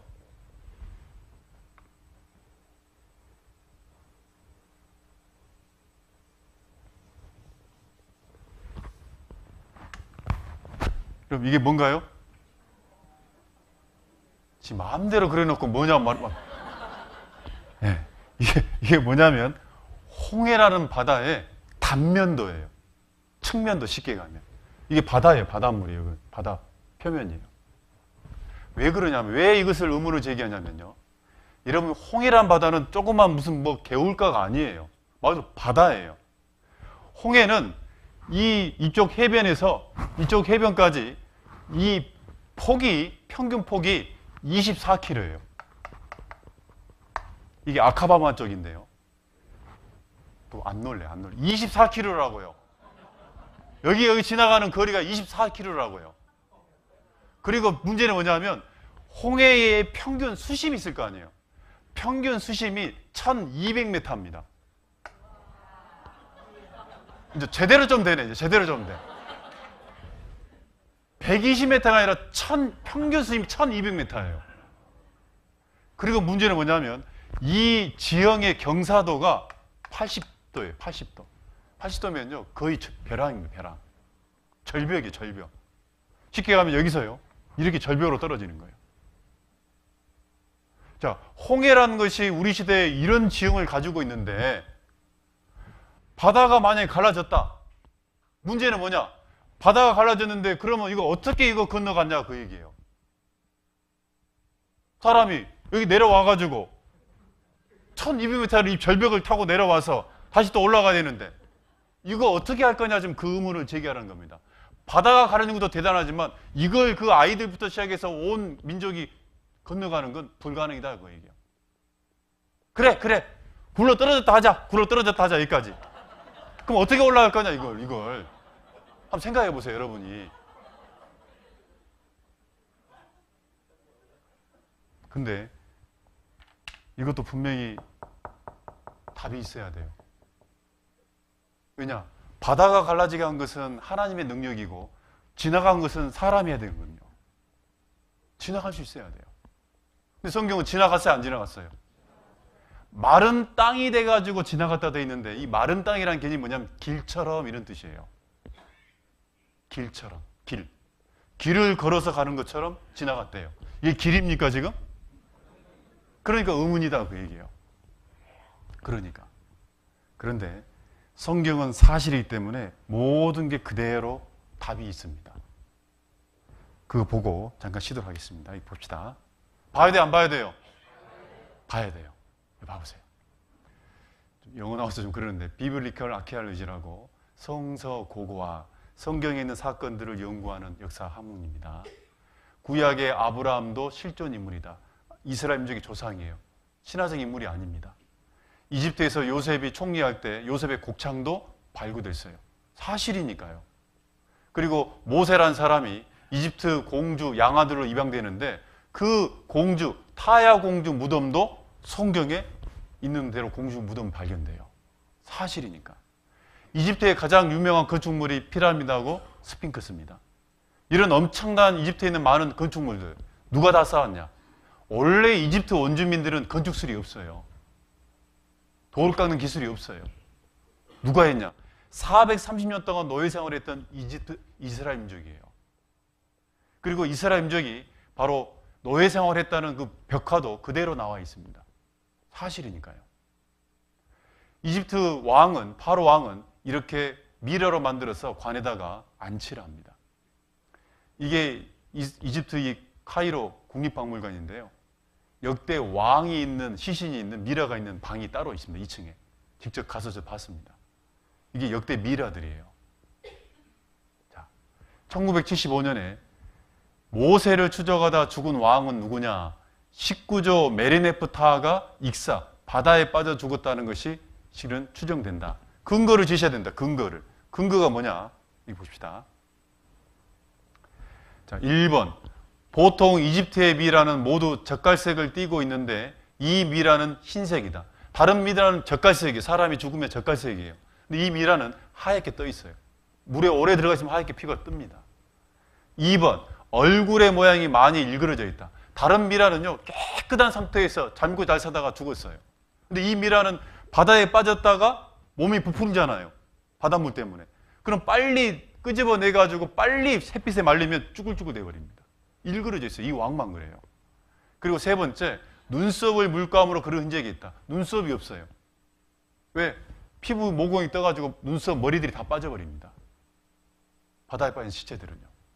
그리고 네 번째, 귀가 무엇? 물고기인가 뜯어먹힌 듯 없는 데다가 이 귀가요, 물고기가 뜯어먹어놨어요. 그리고 다섯 번째, 몸에 뭐가 있다? 소금기로. 그리고 이 메르네프타 왕 비문에만 이스라엘 민족이 나옵니다. 참 희한하죠? 보통 미라는 젓갈색입니다. 이렇게 얼굴이 깨끗해요. 저보다 더 깨끗해 보면. 이게 뭐냐, 세티 1세예요. 아까 메르네프타 왕의 할아버지 왕이에요. 전쟁왕이죠. 전쟁왕. 정복왕이죠. 그리고 이게 그 유명한 람세스 2세예요. 건축왕이죠. 메브리코입니다. 이 왕의 원래 특징이 메브리코. 그리고 이 왕의 13번째 아들이 누구냐? 바로 이 왕이에요. 메르네프타, 이 주인공. 말 안 듣게 생겼잖아요. 하나님 그렇게 고집피웠습니다. 이렇게 하얗습니다. 물감으로 그려놨고요. 귀가 뚜둥이도 없고요. 하얗고 소금기로 덮여 있습니다. 심지어 이 사람 왼쪽 발도 뜯어먹게 할 거 없어요. 바닥에 빠져 죽었습니다. 이 사람 비문에만 이렇게 아예 표시를 해놨습니다. 기름으로. 이스라엘 민족은 괴멸되고 없다. 여러분 다 알죠? 이 글자? 네, 다 알잖아요. 그리고 이제 아까 홍수의 의문 생각해 봅시다. 성경은 잘 보세요.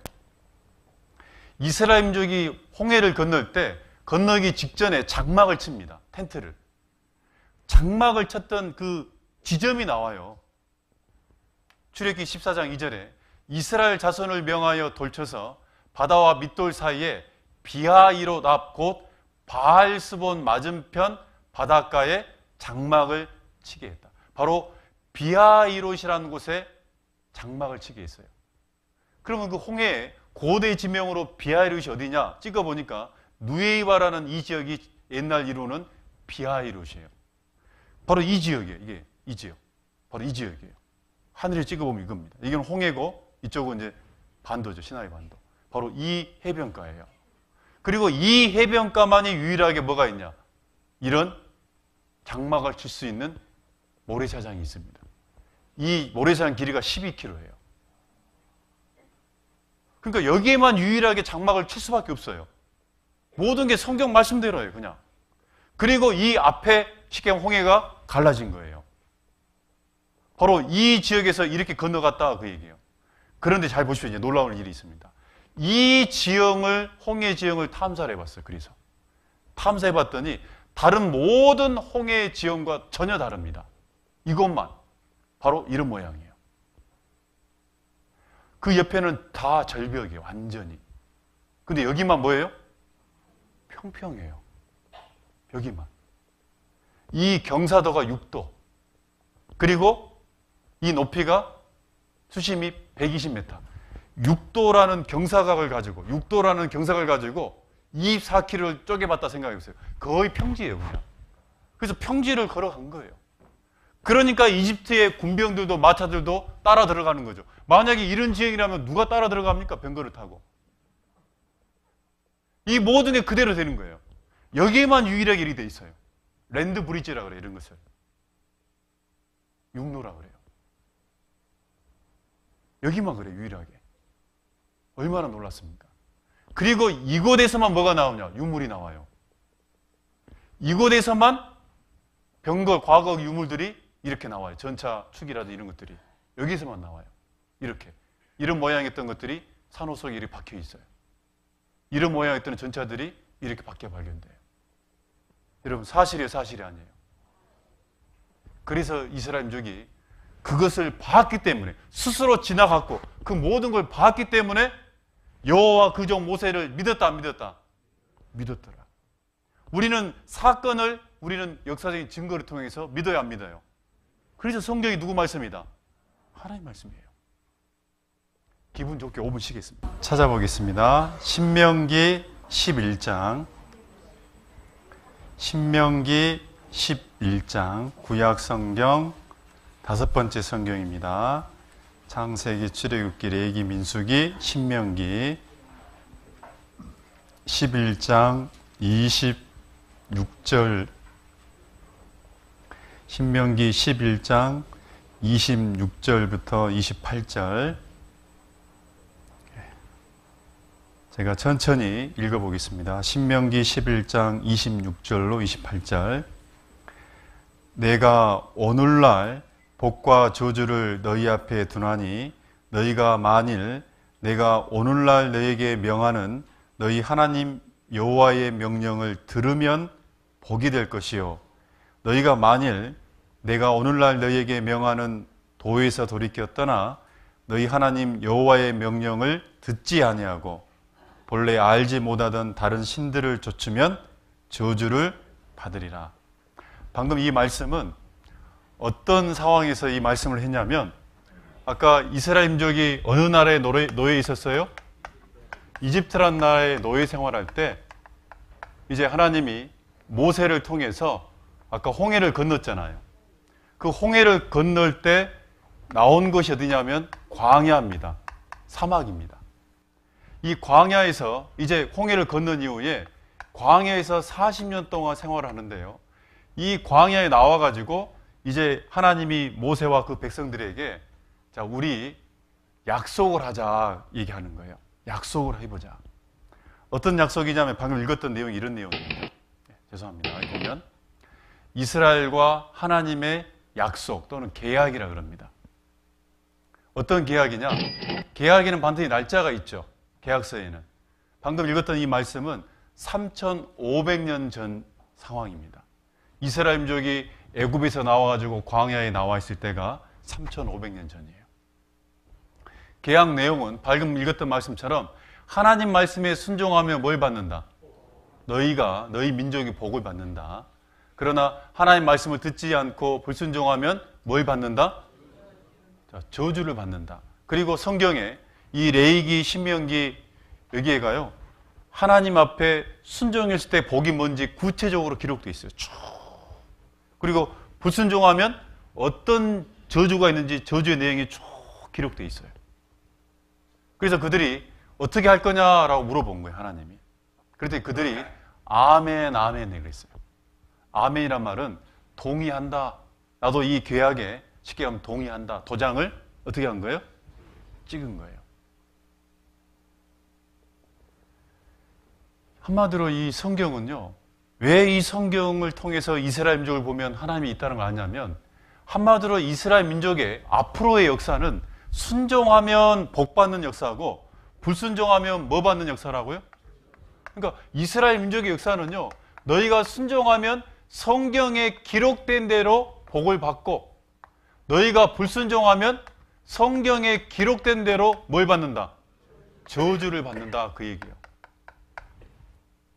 그것이 지금부터 몇 년 전이라고요?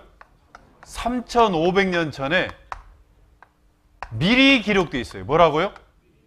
미리 기록되어 있어요. 한번 여러분 물어봅시다. 사람이 미래를 알 수 있어요, 없어요? 그래서 아까 어제 배웠던 것처럼 너희가 진짜 하나님이라면 미래 장래일을 얘기해봐라. 그 얘기한 대로, 미리 기록한 대로 그대로 그것이 성취되면 너희의 신됨을 우리가 안다, 모른다? 안다, 그 얘기예요. 그래서 이스라엘 민족은요, 다른 모든 민족과 다른 게 하나 있어요. 그게 뭐냐면 역사가 미리 기록되어 있어요. 여러분, 사람의 역사는 지나온 다음에 기록하는 거예요? 미리를 기록하는 거예요? 그런데 이스라엘 민족은 이 성경에 역사의, 과거의 역사, 그리고 중간에 어떤 역사, 앞으로 이스라엘 민족의 미래 역사까지 3,500년 전에 미리 모든 역사가 딱 흥망성쇠가 다 기록되어 있습니다. 또 안 놀래. 이스라엘 민족의 역사가 지금 우리가 보고 있는 성경책 속에 미리 기록되어 있다고요. 미리. 스크래치. 저는 이미 스크래치예요. 억지. 그런데 하나님은 그래서 이걸 통해서 너희가 하나님을 알고 믿으려고. 여러분, 솔직히 제가 하나님 마음을 다 안다면 너무 더 간절히 얘기하고 싶습니다, 여러분한테. 너무 중요한 문제예요. 하나님이 오직 했으면 이스라엘 민족을 선택해서 또 믿게 하겠어요. 그것도 역사를 미리 기록함으로 그대로 됐는지 안 됐는지 너희 성경 있지 않냐?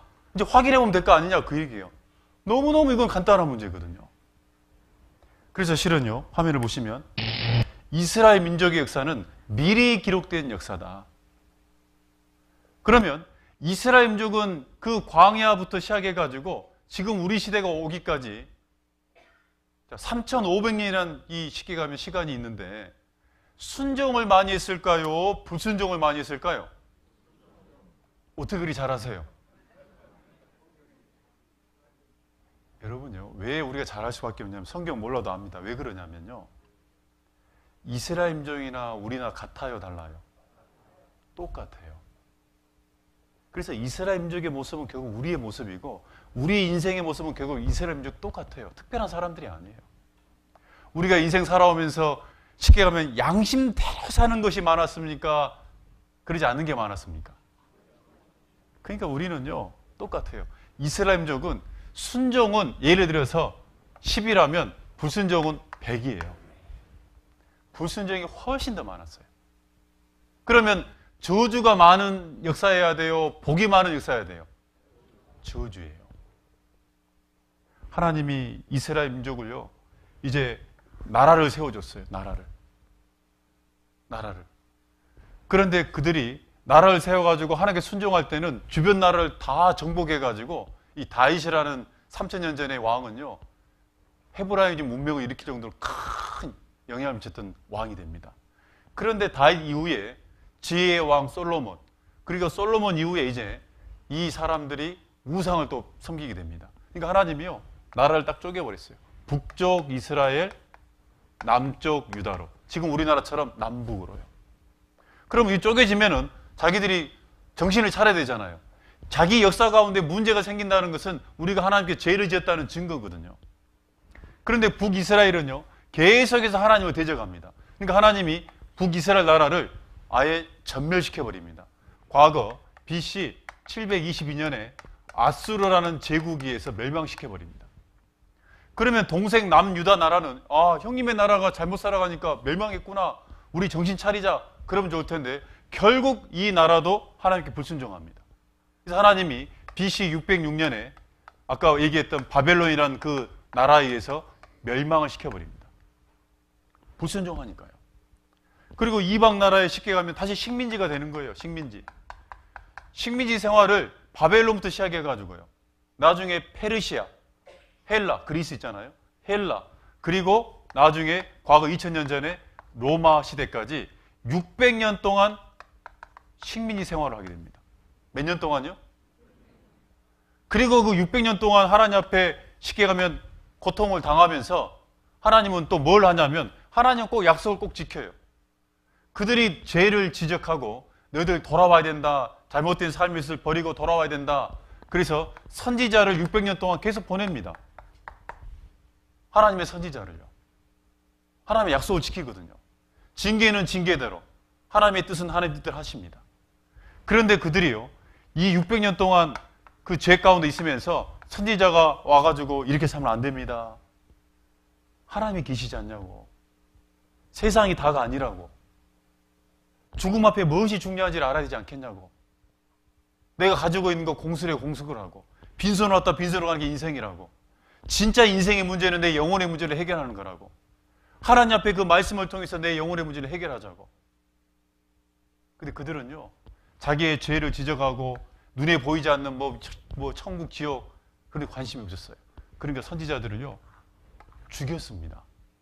어떤 선지자는 돌로 쳐 죽이고요, 어떤 선지자는요 이 끓는 물에 넣어서 죽이고요, 어떤 선지자는 톱으로 썰어서 죽였어요.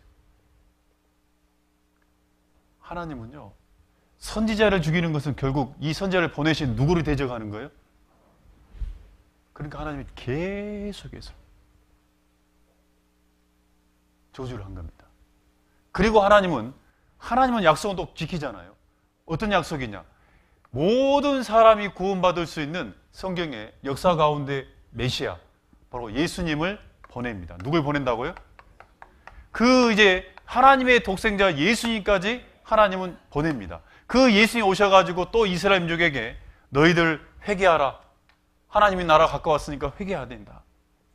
그리고 내가 메시아라는 것을, 하나님의 독생자라는 것을 많은 이적을 통해서 그들에게 보여줍니다. 그런데도 불구하고 그들은요, 예수님을 배척해요. 정말 놀랍습니다. 근데 이것이 놀라운 게 아니고요, 지금도 그래요.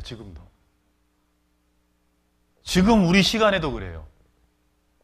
우리가 첫날부터 월요일, 화요일, 오늘까지 계속해서 기적을 보여주고 있는 거예요. 하나님이 하신 역사를 지금 보여주고 있는 거예요. 만물은 오늘도 해가 뜨고 있고요. 별이 있고 달이 뜨고 있고 꽃이 피고 있고 수많은 물고기들을 여러분 보고 있고 이 자연현상이 봄, 여름, 가을, 겨울 항상 일정하게 법칙을 지키고 있고 과학이란 게 뭐예요? 우주의 법칙을 하나씩 발견하는 거거든요. 여러분 법이란 건 저절로 생겨요? 누군가가 제정해야 돼요? 원래 법 자체가 우리는 맨날 죄를 벌하는 법만 생각하는데 법이라는 건 모든 만물 가운데 법이로 돼 있어요. 법으로. 법이 있잖아요. 법이. 만물의 법칙은 하나님이 정한 거잖아요. 그런데 우리는요. 그걸 보면서도요. 그 기적 가운데 살고 있는데도 하나님을 못 믿고 딴 데 마음 두잖아요. 이스라엘 민족이나 우리나 그 시대나 우리 시대나 같아요. 저 개인적으로 보면 그렇습니다. 그래도 하나님은 그건 그거고 하나님은 그래도 하나님의 약속한 걸 지킵니다. 그 예수님을 보냈잖아요. 근데 그 예수님까지도 그들은 배척합니다. 사람은요. 자기가 지은 죄를 누구가 지적하잖아요. 겸손한 사람은 그걸 인정하고 돌이키는 사람이고 교만한 사람은 그걸 미워하고 저 사람을 죽여요. 대신. 그래서 예수님을 결국 시기에서 죽게 만듭니다. 그 당시 로마가 지배했기 때문에 로마 총독이 빌라도라는 총독이에요. 그 빌라도에게 예수님을 죽여달라고 끌고 가잖아요. 마태복음 27장입니다. 마태복음 27장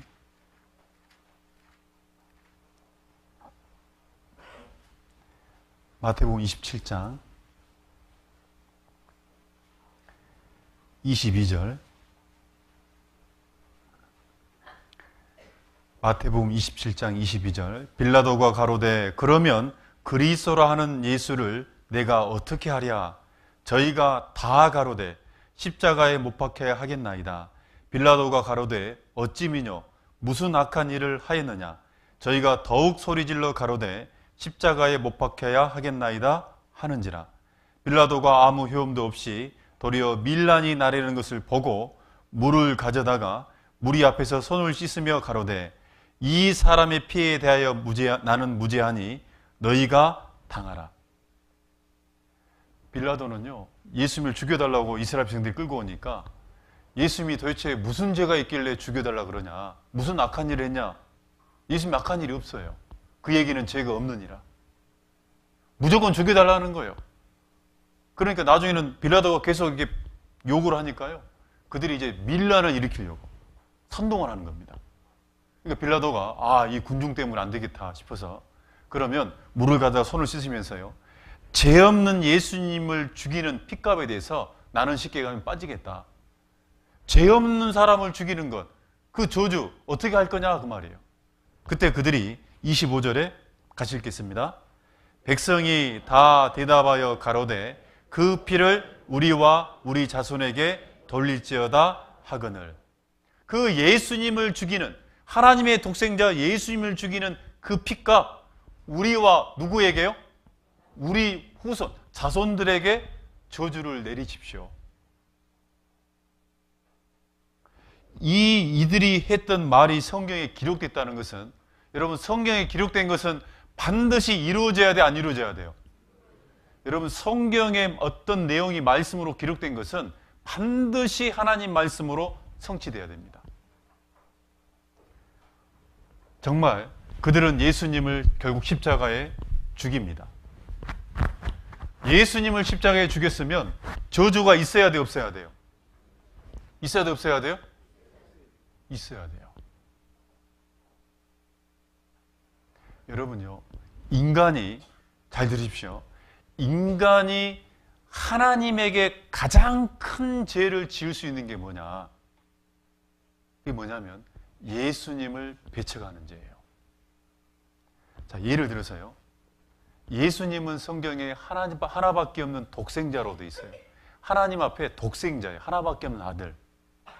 여러분이 인생을 살면서요. 만약 예를 들어서 이웃들이 여러분한테 예를 들어서 욕을 했어요. 나한테 욕을 하고 막 시비를 걸고 때로는 내게 막 폭언을 하고 서로 싸우기도 하고 자, 그런 죄들. 그런 죄가 나한테 클까요? 내가 만약에 하나밖에 있는 아들이 있는데 그 사람들이 내 아들을 죽인 죄가 나한테 가장 큰 죄일까요? 어떤 죄일 것 같아요? 아들입니다. 그래서 여러분요, 이스라엘 민족이 예수님을 배척하기 전에 어떤 도덕적인 율법적인 죄를 지은 죄, 그거는 예수님이 죽인 죄에 비해 아무것도 아니에요. 그거 수백 번 당해도 내 아들만 살아있으면 당해도 된다는 것이 부모의 마음이에요. 그런데 하나님의 독생자를 메시아를 보냈더니 그 아들을 죽여버린 거예요. 그러면 하나님에게는요, 하나님 자신보다 더 사랑이 가는 게 뭐예요? 자식이잖아요. 그래서 예수님을 죽인 이 핏값은 가장 큰 저주가 있어야 됩니다. 그리고 성경 말씀대로 그 피를 우리와 우리 자손에게 돌릴지어다. 이 봐봅시다. 자, 우리는 지금 언제 살고 있냐면요, 2019년입니다. 그리고 예수님이 십자가에 돌아가신 시점이 바로 과거 2000년 전에 있었잖아요. 그리고 예수님은 십자가에 죽기 전에 이스라엘 땅에 오셔가지고 이제 3년 반 동안, 33살에 3년 반 동안 말 그대로 하나님의 말씀을 전합니다. 그런데 중요한 게 있어요. 그들이 예수님을 죽인 다음에 언제 멸망하냐면 AD 70년에 그 예수님을 죽였던 그 당시 이스라엘 민족이 AD 70년에 예루살렘이 멸망합니다. 성경 말씀대로 우리 멸망합니다. 그런데 이 멸망이 예수님이 죽기 전에 살아있을 때 이 성경에다가 너희가 이렇게 멸망할 것을 예수님이 예언을 합니다. 뭐라고요? 자, 그것도 먼저 보겠습니다. 그게 성경 말씀입니다. 누가복음 19장입니다. 누가복음 19장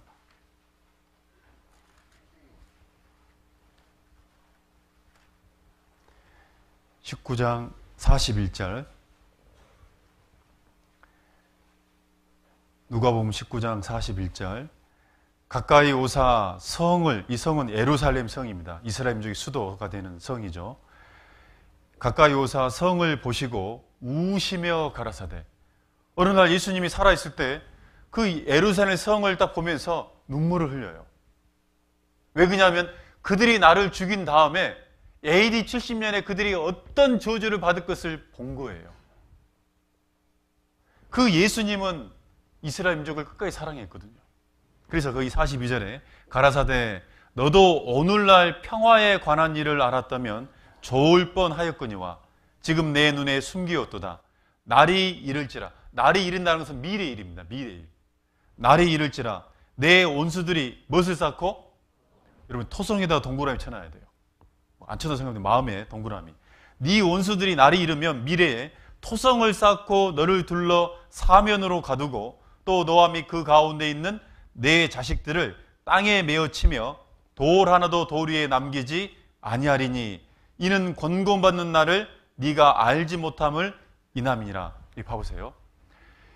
예수님이 자기가 죽은 다음에 AD 70년에 예루살렘 성이 멸망하는데 어떻게 멸망하냐? 토성을 쌓아가지고 온슬이 쌓아가지고 포위해서 결국은 자식들을 잡아다가 이 돌에다 메어쳐 죽이면서 너도 멸망할 거다. 뭘로 포위된다고요? 토성. 흙으로 쌓은 성, 인공성입니다. 그리고 또 예언을 합니다. 누가복음 21장. 누가복음 21장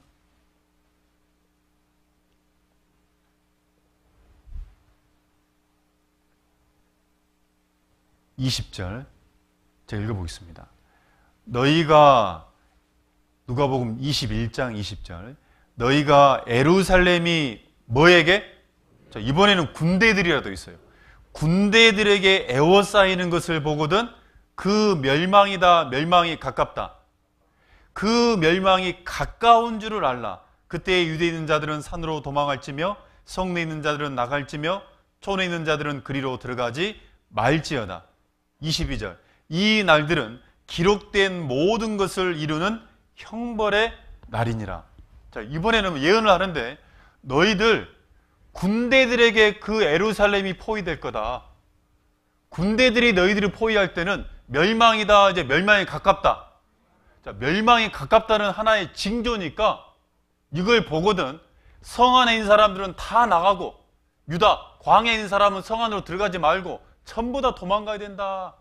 결국 예수님이 지금 죽기 전에 지금 뭔 얘기를 하고 있냐면 자기를 죽이는 백성들한테 피해라. 너희들 나를 죽일 건데 저주는 받지 말라고. 그게 예수님의 마음이고 하나님 마음이에요. 자, 이렇게 순서를 가지고 멸망한다고 되어 있습니다. 그런데 여러분 이게요 너무 놀라운 게 뭐냐면 이 예루살렘이 AD 70년에 실은 타이터스 장군에 의해서 토성으로 포위돼 가지고 역사적으로 멸망합니다. 성경 말씀 그대로. 그런데 AD 70년에 멸망하기 전에 AD 66년에 베스파시안이라는 로마 장군이 군대로 포위합니다. 4년 전에. 군대로 포위했다가 점령을 못해요. 왜 점령을 못하냐면 군대로 포위했는데 로마 본국에서 그 당시 네로 황제가 있었는데 네로 황제가 죽습니다. 암살을 당합니다. 그래서 반란이 일어났기 때문에 로마 본국에서 이 장군한테 빨리 본국으로 돌아와서 반란을 진압하라. 그래서 포위했다가 포기하고 본국으로 돌아가요. 그리고 로마 본국의 반란을 진압하고 이 베스파시안 장군이 본인이 황제가 돼요. 본인이 황제가 된 다음에 과거 내가 이 성을 점령을 못했는데 그 아들한테 다시 가서 멸망시켜라. 그래서 두 번째 타이투스 장군이 가서 토성으로 포위합니다. 성경이요 문자 그대로 그렇게 돼요. 그리고 이들이 멸망할 때 그들이 토성으로 멸망할 때 형벌을 받는데 그 형벌은 기록된 모든 형벌을 이루는 날이다. 그들이 받는 저주, 형벌이 기록됐다 그래요. 기록됐다. 언제 기록되어 있냐? 아까 모세와 계약했잖아요. 언제? 몇 년 전에요? 3,500년 전에. 지금으로 얘기하면. 이 당시로 얘기하면 1,500년 전에. 그 광야에 있을 때 구약 성경에다가 미리 그들의 저주 내용이 기록되어 있었거든요. 그게 그대로 이루어질 거다. 왜? 하나님 말씀한 대로 되기 때문에. 그 구약 성경의 내용이 신명기 28장입니다. 신명기 28장. 신명기 28장. 그 중에 한 부분을 보겠습니다. 53절. 신명기 28장 53절. 그 형벌 중에 가장 극단적인 형벌이 나옵니다. 53절 제가 읽어보겠습니다. 네가 대적에게 에워싸이고 포위된다는 겁니다. 맹렬히 쳐서 곤란케 함을 당함으로. 이 곤란은요 너무너무 고통스럽고 배고픔이에요. 곤란케 함을 당함으로 내 하나님 여호와께서 내게 주신 자녀 곧 내 몸의 소생에 무엇을 먹는다? 부모가요. 부모가 그 굶주림 속에서 포위돼가지고 굶주림 속에서 자기 자식을 잡아먹는 이 형벌이 3,500년 전에 그 당시로 얘기하면 1,500년 전에 미리 기록되어 있었어요. 불순종했을 때 어떤 저주인지. 그런데 이 내용이 그 당시 그대로 이루어집니다. 그대로 이루어져요. 그리고 그들이 이 형벌을 받은 이후에 이제 어떻게 되는 거냐? 그 후손들이 있잖아요. 누구요? 후손들. 이것은 그 당시 우리고요. 그 후손들은 어떻게 되는 거냐? 그 후손들이 받는 벌도 3,500년 전에 예언되어 있습니다. 레위기 26장. 레위기 26장 33절입니다. 레위기 26장 33절.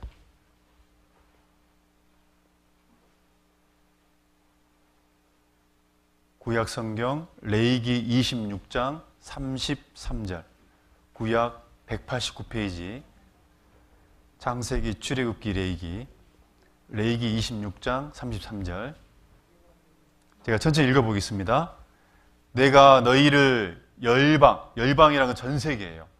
전 세계 중에 흩을 것이요 내가 칼을 빼어 너희를 따르게 하리니 너희의 땅이 황무하며 너희의 성읍이 황폐하리라. 자, 이 화면 봐봅시다. 방금 읽었던 내용을 정리해 보면요. 그 피를 누구? 우리와 우리 자손에게. 성경에 그 당시 예수님을 죽였던 그 당시 이스라엘 사람들은 AD 70년에 멸망하는데 군대에 포위됐다가 토성으로 포위돼서 멸망합니다. 그때 자식을 잡아먹는 사태가 벌어지고 비참한 학살을 당하고 그 성읍은 황폐하게 됩니다. 그리고 그 후손들은 방금 읽었던 말씀처럼 이제 전 세계에 흩어졌다. 그 이산이라고 그럽니다.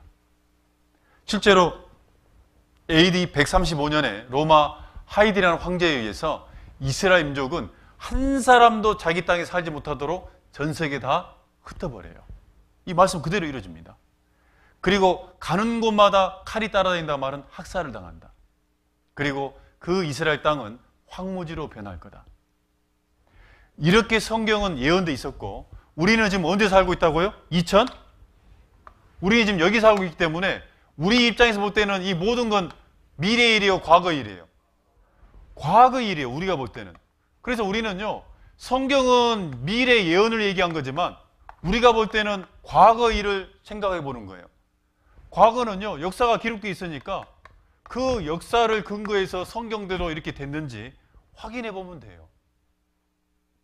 확인해 보고 마치도록 하겠습니다. 봅시다. 잠깐, 확인해 봐야 되는가요? 확인해 봐야 돼요. 자, 이 역사책인데요. 제가 한번 읽어보겠습니다. 티투스는 아까 그 장군입니다. 성 주변에 무슨 성? 토성이에요. 성 주변에 토성을 쌓도록 명령했다. 밤낮을 이은 공사 끝에 성벽을 외부와 완전 차단시키는 7km의 토성은 완성되었다. 옛부터 예루살렘이 거듭 외침을 입으면서도 토성으로 둘러지쳐진 적은 이때뿐이다. 지금까지 4,000년 동안 예루살렘이 토성으로 포위된 적은 AD 70년 티투스 장군 때 딱 한 번이에요. 성경 말씀대로. 이거는 그 당시 요세푸스라는 역사학자입니다. 그 당시 예루살렘이 토성으로 포위돼가지고 죽는 것을 직접 눈앞에서 본 사람이에요. 그 사람이 그 상황을 쭉 적어놨어요. 본대로. 이 사람이 역사 가운데 유대 전쟁사라는 것이 지금 하버드 판에 박물관에 있습니다. 그 내용을 보면 이런 거예요. 서기 70년 4월 6월절 절기 기간 중에 예루살렘을 무엇으로? 토성으로 포위하여 5개월간 고립시켰을 때 유대인들은 굶주림에 지쳐 뭐까지? 자식까지 잡아먹는 사태가 발생했다. 사실이에요. 그 당시 예루살렘은요, 6월절은 뭐냐면 우리나라로 얘기하면은 구정이에요. 아니면은 추석이에요. 명절을 셀로 전부 다 성 안으로 들어와요. 전국에서. 들어왔을 때 포위돼 버린 거예요. 그래서 그 당시 110만 명이 성 안에 있었습니다. 많은 사람이 들어와 있는데 포위해 버렸어요. 그래서 결국은요, 그 당시 몇 명이 죽었냐? 9만 8천 명 정도 남고 100만 명 가까이 죽습니다. 전부 다 칼로. 어린이들은 칼로 안 죽이고 그냥 내동댕이 쳐서 죽였어요. 그렇게 로마 군인들이요, 잔인했습니다. 어떤 역사책은 그 로마 군병이 예루살렘 성을 지나다닐 때마다 피가 발목을 다 젖었다고 되어 있습니다. 그렇게 죽였어요. 그리고 나머지요, 이 9만 8천 명을 포로로 잡았습니다. 포로로 잡았는데 이게 포로로 잡아가지고 노예로 팔려고, 그 당시 노예 시장이 어디 있었냐면요, 이집트라는 나라에 있었습니다. 그래서 이집트로 노예를 팔려고 갔는데, 이 봐보세요. 유대인들은 포로로, 노예로 팔려 나갔으나 살자가 있다 없다? 안 사요, 노예를요. 그래서 어쩔 수 없이 노예로 안 사니까 이 이스라엘 민족 9만 8천 명을 노예로 붙잡아서 어쩔 수 없이 로마 본국으로 데리고 갑니다. 그래서 거기서 콜로세움이라는 유명한 경기장을 건축해요. 그리고 그들은 거기 경기장에서 검투사로 죽기도 하고 사자밥이 됨으로 죽습니다. 그런데 그들이 이렇게 됐다는 것도 성경에 예언되어 있어요.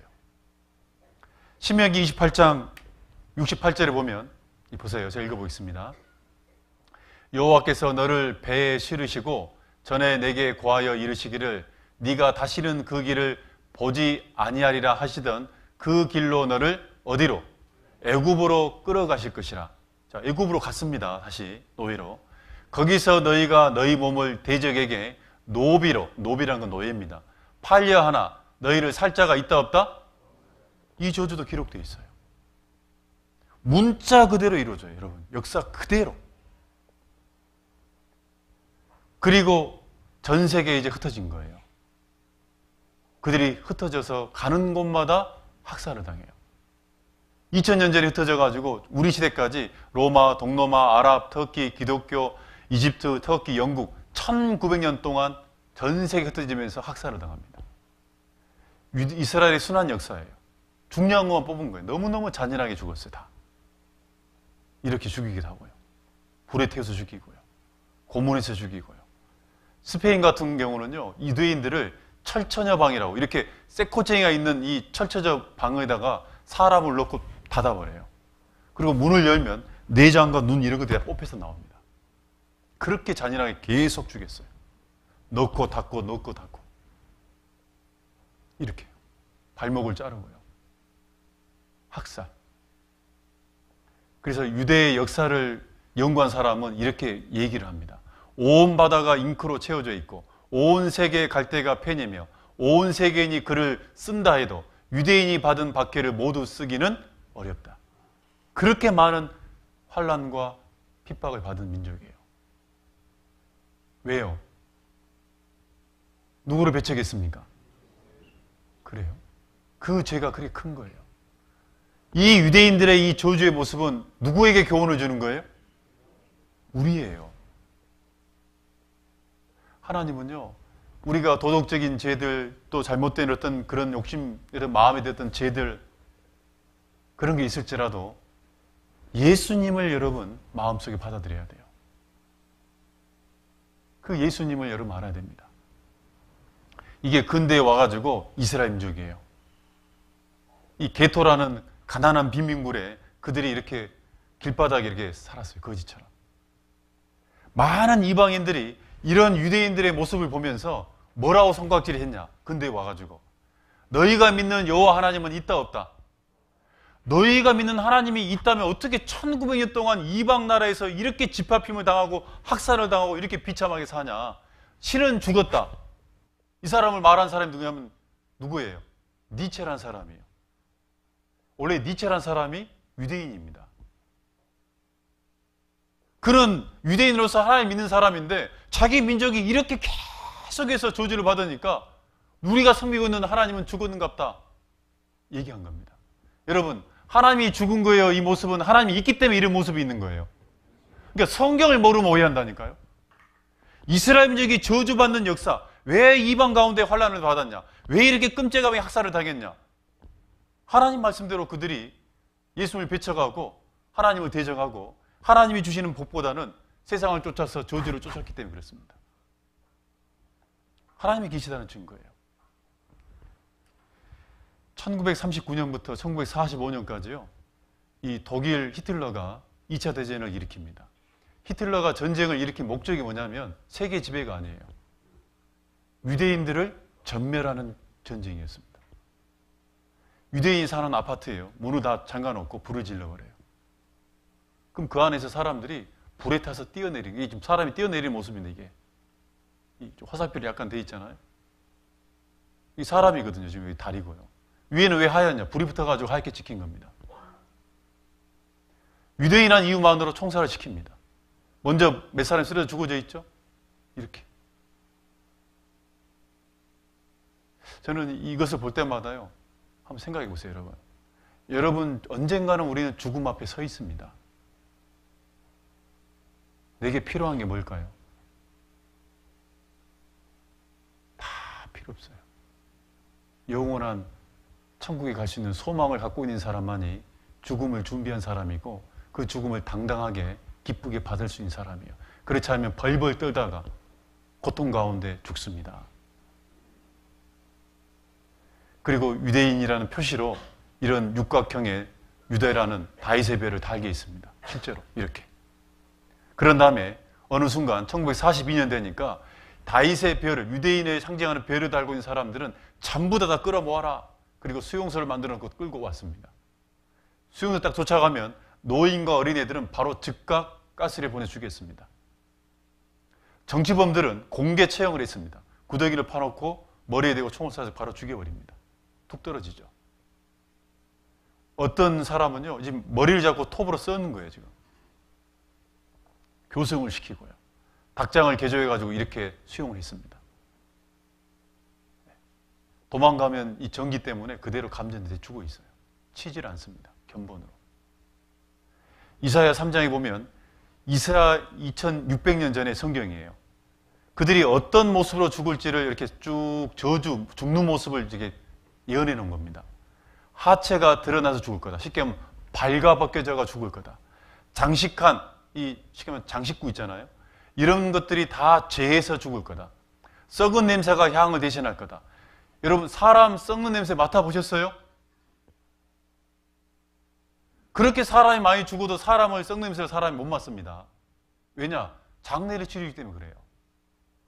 근데 이스라엘 민족은요, 사람이 죽으면 좋게 장례를 흙에다 묻어준다든지 안 해주고 그냥 들판에다가 길에다가 던져놔버려요. 그래서 썩은 냄새가 향을 대신해요. 그리고 대머리가 숱한 머리털을 대신할 거다. 쉽게 머리를 다 깎아서 죽여요. 그리고 자자한 흔적, 자자한 고문 흔적이에요. 불로 댄 흔적, 이 자자형이라 그럽니다. 이렇게요. 다 머리 깎았죠? 남자, 여자 다. 그리고 죽기 전에는 발가벗겨요.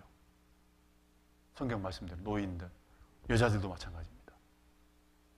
그들이 가지고 있는 안경부터 시작해가지고 의족들, 그들이 갖고 있는 모든 목걸이 전부 다, 심지어 금융법까지 다 빼가지고 결국 죽을 때는 발가벗겨서 죽여버립니다.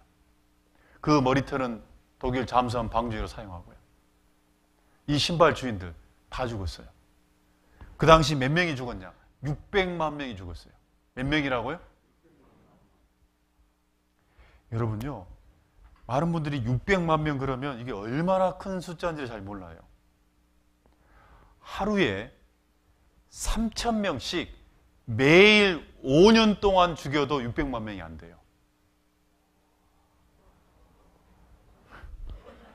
웃을 일은 아니잖아요. 이렇게 가스실을 만들어 놓고 한 번 들어가면 이 안에요, 철창으로 들어가는데 500명씩 들어가요.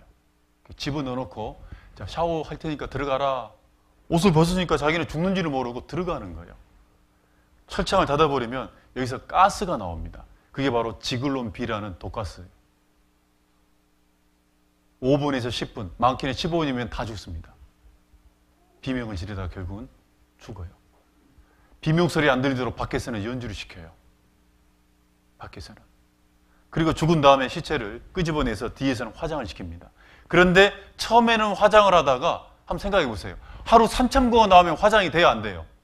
그 당시 화장 능력으로는 안 됩니다. 그러니까 결국 어떻게 했냐? 화장을 포기합니다. 그래서 결국 시체들을 산더미처럼 들에다가 그냥 막 계곡에다가 쌓아놔요. 썩은 냄새가 그 주위에 진동한 겁니다. 성경 말씀대로. 그리고 그 중에 40만 명을 마루타, 생체 실험해가지고 죽였습니다. 산 사람한테 병균을 집어넣어가지고 어떻게 썩어서 죽어가는지 이렇게요. 대충 꼬매놓고 가슴을 산채로 지금 산 사람을 묶어놓고 해부해버렸어요. 산 사람을 고를 게 있어요. 유대인 40만 명 실험적으로 살아있어요. 그들은 짐승이 아니에요. 똑같아요. 그 중에 이 사람이 살아남아요. 이 사람이요. 이 사람. 엘리 유제라는 사람이에요. 그리고 그 사람이 1986년에 그때 수용소에서 어떤 학살이 있었는지 대학살이라 그래서 홀로코스트란 말을 남긴 거예요. 노벨 평화상을 받죠. 그 기념관 앞에는 600만 명의 숫자가 기념비가 있어요. 600만 명이 이렇게 죽었다. 여러분, 생각해 봅시다. 하나님 말씀대로 돼야 안 돼요? 하나님이 이스라엘 민족에게 쉽게 하면 선택권도 없이 무조건 너희는 저주받으라고 제지라고 했습니까? 자기들이 선택했습니까? 하나님을 오해하면 안 됩니다. 하나님은 순종해서 복받기를 원하는 분이에요. 그러나 강제로 선택을 하냐 안 하는 본인 문제예요. 강제로 하지 않아요. 우리에게도 실은 지금 말씀하고 있는 거예요. 이스라엘 민족을 봐라. 하나님을 알고 믿고 그들에게 하나님 앞에 불순종했을 때 어떤 저주가 있는지. 이스라엘 민족이 견본이 저 정도라면 진짜 하나님의 형벌은요, 이보다 더 커요, 적어요. 그게 지옥입니다. 그래서 우리가 인생 가운데 하나님 앞에 지은 죄를 짓잖아요. 하나님 간섭 안 해요. 간섭 안 해요. 왜 그러냐? 죽은 다음에 그 죄에 대해서 하나님이 완전한 심판을 할 거니까 기다려주는 거예요. 왜 기다려주느냐? 죽기 전에 반드시 돌이킬 수 있는 기회를 끝까지 주시려고요. 근데 끝까지 기회를 줬는데도 배척한 사람은 이제 결국은 하나님도 포기합니다. 이번 성경 강연에 여러분 말씀을 끝까지 들어보십시오. 이제는 남 일이 아니라 누구 문제라고요? 내 문제예요. 하나님이 살아계십니다. 그리고 이 성경은요, 아까 본 것처럼 미래 장래를 예언되어 있죠? 그래요, 안 그래요? 그래서 이스라엘 민족이 우리 시대까지 이렇게 저주를 받은 역사가 그대로 우리 시대까지 왔어요. 그런데 이 성경에는요, 어떤 말씀이 기록되어 있냐면 인류의 역사의 마지막 때가 되는 우리 시대에, 무슨 시대라고요? 우리 시대에 일어날 일들이 예언되어 있어요. 또 안 놀래. 그래서 내일은요, 지금 우리가 살고 있는 시대에 일어난 일들이 성경에 미리 예언되어 있는 것을 내일은 한번 살펴보려고 그래요. 확실하겠죠? 오늘까지 애매한 사람 상관없습니다. 내일 반드시 오면 이제는 내 눈앞에 보고 있는 것이 성경에 미리 기록되어 가지고 우리한테 이루어지고 있는 거예요. 이 말은 내일 오라는 거예요? 오지 말라는 거예요? 지금 오라는 말을 제가 성격이 내성적이어서 이렇게 돌려서 지금 얘기하고 있습니다. 돌려서. 꼭 오셔야 돼요. 같이 기도하겠습니다. 하나님 감사합니다. 이번 한 주간 말씀을 통해서 하나님을 올바르게 알고 우리에게 믿음을 허락해 주심에 감사를 드립니다. 끝까지 이 말씀을 통해서 듣고 이 자리에 앉아있는 그 귀한 모든 영혼들, 하나님이 값없이 무조건적으로 주시는 그 은혜를 깨달아 천국의 소망을 얻을 수 있도록 인도해 주시옵소서. 돌아가는 발걸음, 또 내일 오는 그 마음과 발걸음 지켜주시기를 원하옵고 우리를 언제나 사랑하시는 예수님 이름으로 기도드렸습니다. 아멘. 수고하셨습니다.